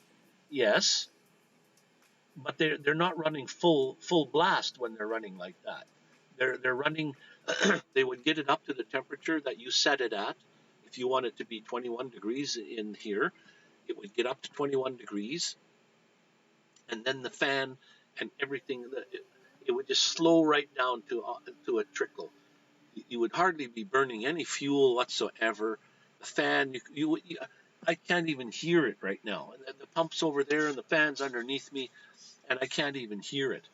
So it's just, slow going. But the problem with that is in the burn chamber itself, it's still getting fuel in there and still burning, but it's just like a fireplace. You burn wood in your fireplace long enough, and your chimney will get sooted up, and then you have to clean your chimney. You have to actually have guys come and clean your chimney, or burn those logs that burn the. So why do you burn that log? Is because it puts out a higher temperature and burns all that soot out of your chimney. Well, that's the same thing as a diesel heater. That little tiny burn chamber in there, it's burning real slow all the time, because if you leave it on 24 hours and it wants to maintain that 21 degrees, it's going to be burning slow 90% of the time. Therefore, you're going to get soot buildup inside the chamber. And then you'll start getting errors, like error 3, glow plug can't burn because it can't burn. It can't get enough oxygen to burn. And the fuel, sometimes where the fuel goes in, it can't get in there anymore. But there's not very much that can go wrong with those. There's only one moving part in that whole diesel heater, and that's the fan. That's one moving part. And then as far as parts go to replace, you've got a glow plug, you've got the fan, and you've got the two electronic boards, one inside the unit and one that goes on the wall. That's the only parts that you ever have to buy for this whole thing. 3 parts if anything goes wrong. So they're very, very easy to fix. And I've seen people send in messages on YouTube, and they're saying, okay, my diesel heater's got an error 3. What do? I quit answering those because it's the same question over and over and over again. Like, I know they don't want to go and look for the answers and read, but it's the same thing. For you, what is it? The dry heat. Yeah, it's the whole dry heat. All you got to do is have a buddy heater one time for one winter and survive, because not only does it put moisture in the air, your windows get moisture everywhere in there, and not only that, it's dangerous because you're burning propane, and you got to have the propane somewhere in your vehicle also, and propane. I mean, what do you call it? You're burning up the air. You're using the air that you breathe. Whereas a diesel heater, you're not using any air inside your vehicle at all. That's why you have to drill 2 holes in the bottom of your van. One is the exhaust, one is the intake. That's the air that it burns. It's the air going in. Then it burns, and out the exhaust. The air that's blowing through here is circulation up from the van. It's not using any air at all. So there is no. And some people would say, well, I'm scared that I'm going to have a fire. Well, if you think of it, if you take the shell off of that diesel heater and look at it, you would say, well, that looks like a motorcycle engine. It's got all those fins on it, and they're heat fins. That's where the air blows over top of those heat fins and gives you heat. It can't have a fire in there. The fire's inside of that chamber. There is no possible way to get a fire. You're going to have to crack it open in order to have fire happen. And then if you crack it open, it won't burn anymore, because it's. If I lived in the desert, then maybe I would get a wave 3. But a wave 3 burns propane, and it's the same thing as a buddy heater. It's the same thing. Ask Torin. I had a big argument about diesel heaters and wave heaters. He swears up and down by a wave 3. So now this is how a wave 3. Let me do some more explaining. This is how a wave 3 works. a wave 3 or a wave 6 or a wave 9, they work exactly like the sun does. You're sitting on the beach in the sun, and the sun's beating on you. You get nice and hot, warm. So how do you cool off? Well, you go in the shade, or you go indoors. The sun is still beating down, but why is it cooler in the shade? Is because it's called radiant heat. That's how wave heaters work, on radiant heat, which means, now get this, this diesel heater, well, I think you probably know this, but I'll tell it anyway. This diesel heater, when it heats the air, it heats everywhere. The air in the whole van is heated up.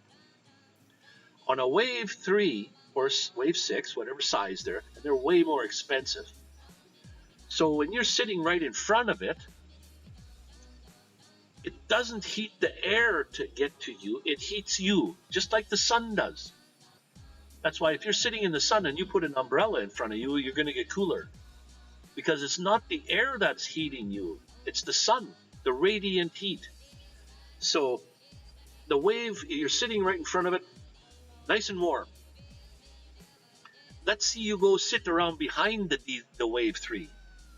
You're going to get cold because it doesn't heat the air. It heats things that are in front of it. So one time he made a video and he says he's laying in bed and he's got the wave 3 beside him, facing him. And he said, well, I got really warm. So what he did was he put a fan beside the wave 3 to blow the air away from him. Well, that won't work because it doesn't heat the air. It heats you. So it's blowing there, but you're still getting hot because it's radiant heat. So he took that away. And I tried to explain to him. I mean, he's an intelligent person. So it's not like I'm trying to tell him facts and things, but that's what I was trying to tell him. Understand how a diesel heater works and how a wave or a buddy heater work. A buddy heater will put into the air the size of a pop can of water into the air every hour. A pop can's worth of air. You might as well take a pop can and fling it in the air. That's how much moisture you're going to have in the air every hour. Now the wave heaters, because they work a little differently, they don't have a flame like, because they're radiant heat again. They don't have a flame. They have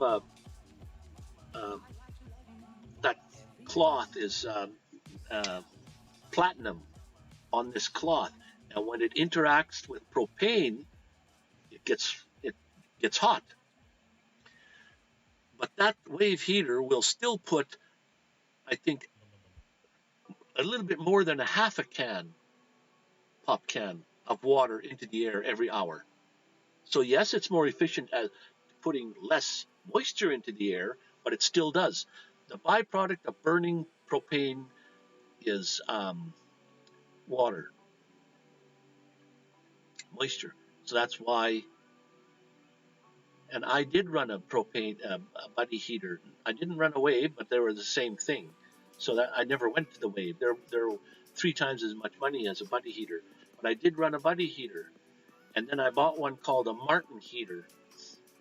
Buddy heaters don't turn off and on by themselves. You have to go over and turn it off and on.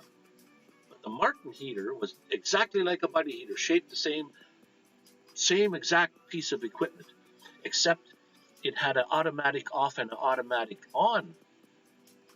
When you would turn it on and get the flame going, and you leave it going real full blast until it got to a nice temperature you like, then you would turn the knob so that the flame would just go out. Now, all by itself, it's going to maintain a 2 degrees fluctuation. It would turn itself on when it gets a little cooler and turn itself off when it gets to a temperature. Beautiful. But still burning propane and still putting moisture into the air. And then you have to have, we were over here at Walmart. 3 of those green propane tanks now cost $24. And you can burn up, like one of those wouldn't last you all night with a buddy heater. So you're going to burn a lot of money. Whereas the diesel heater, if you look at the tank that the fuel goes in, it's really thin and tall. It's square. It's like, I don't know, 14, 15 inches tall, but 3 inches wide. Mine's sitting right behind my driver's seat. And I'm not worried about smelling propane or diesel fuel. I don't smell diesel fuel at all. If you would spill it on the floor, yes. But I made I made one video about how to not spill a drop. And that's by this pump that I bought. It works on a battery. A battery. You stick it in your jerry can and pump it into there. You don't spill a drop. So there was no. Oh, Brownie Braun just popped in the house. I can see my chat box stopped working again. Isn't that strange? That I don't know why that chat box stops doing that. Chat box stop. Okay, let's turn it off and turn it back on, and now it'll go. Okay, maybe I have to turn it off for longer. For some reason, it gets frozen up. Let me turn that back on. Okay, now it's going to probably go through its thing. I don't know what's going on there. But I have been on for 3.5 hours, guys. And I don't know how many people are in the house right now. It says number 4 for ever since I started. But I think I should probably end the live stream. I always hated to end the live stream when people are actually talking and communicating and doing all kinds of things. But I guess you have to end sometime. So how long have I been on? 3 hours and 35 minutes. See, now Ronnie's message finally popped up on there. We had a few problems with the bot tonight. It was giving wrong gambling things, and it wasn't working very well with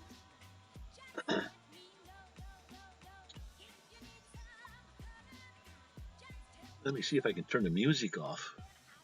It's been going through that same playlist for how many times now?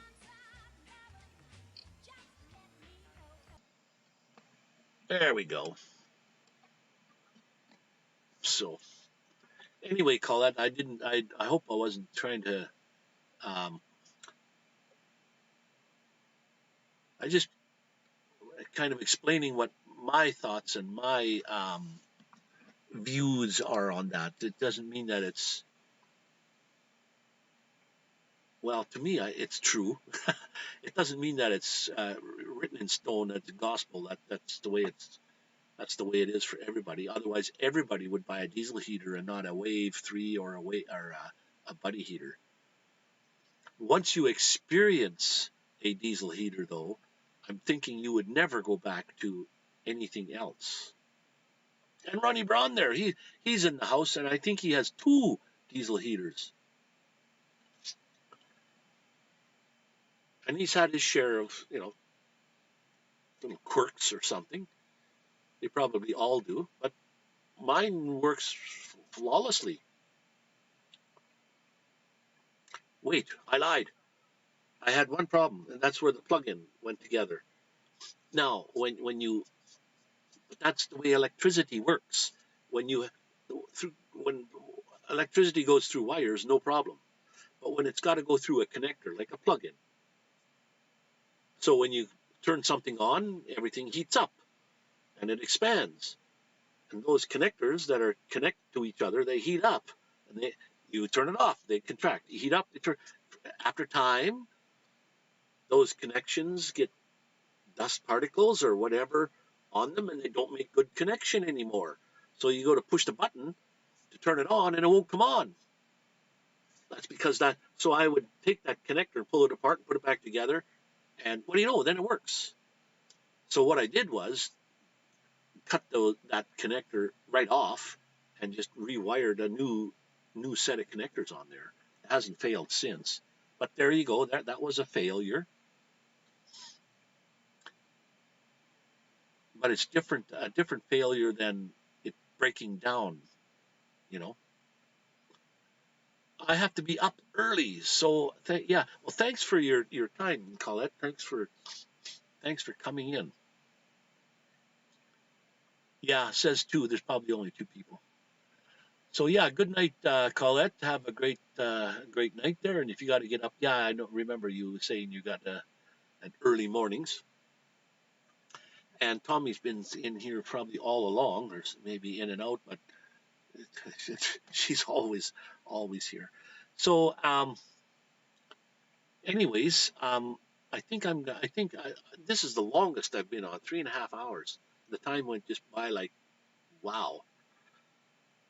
So I think what I'm going to do is I'm going to end it tonight too, and hopefully next time I come live, it will be directly from an undisclosed location in Cancun, Mexico. So, and like Michael Santana, I'll drop you guys all some peanuts when I fly over. They can give. I'll ask for my peanuts and drink, and I'll send you some down. So, people, I think I'm going to end it now. 3 hours and 40 minutes. It was great. I can't even look at the camera. It's too high up, and then your eyes are up there, and your eyes are up there, and you're looking always at the camera part, and your eyes aren't. But anyway. Okay, guys or gals, or guys and gals, folk. Boondock Charlie always says folk. Right on, folk. So we're going to end her here, and I don't think I can get out another video before I go, as opposed to a live stream. And my next live, because I'm going to be going to Calgary on Sunday, I won't be able to have a live stream on Sunday. So hopefully I'll have one the week after. I'm usually up late. Ron Darrell goes on at 12:30. Oh yeah, Ron. Yeah, he's always on every single night for a long time. Yeah, he's got a lot of watch hours, but not very many subscribers. I think he's only got 100 and some odd subscribers. He'll have to work on the subscriber bit, putting out videos, not necessarily lives. He won't gain any more subscribers by going live. He's got all the subscribers he has. How do you invite somebody new? He's got to put out videos. I think he said on one of his lives, he says, I'm going to have to start putting out more. See, and now my chat box is frozen up again. And I think Stream Elements and Stream Labs are fighting each other because they both do the same kind of thing. And one day I'll get to put the names in Stream Labs and do away with Stream Elements altogether.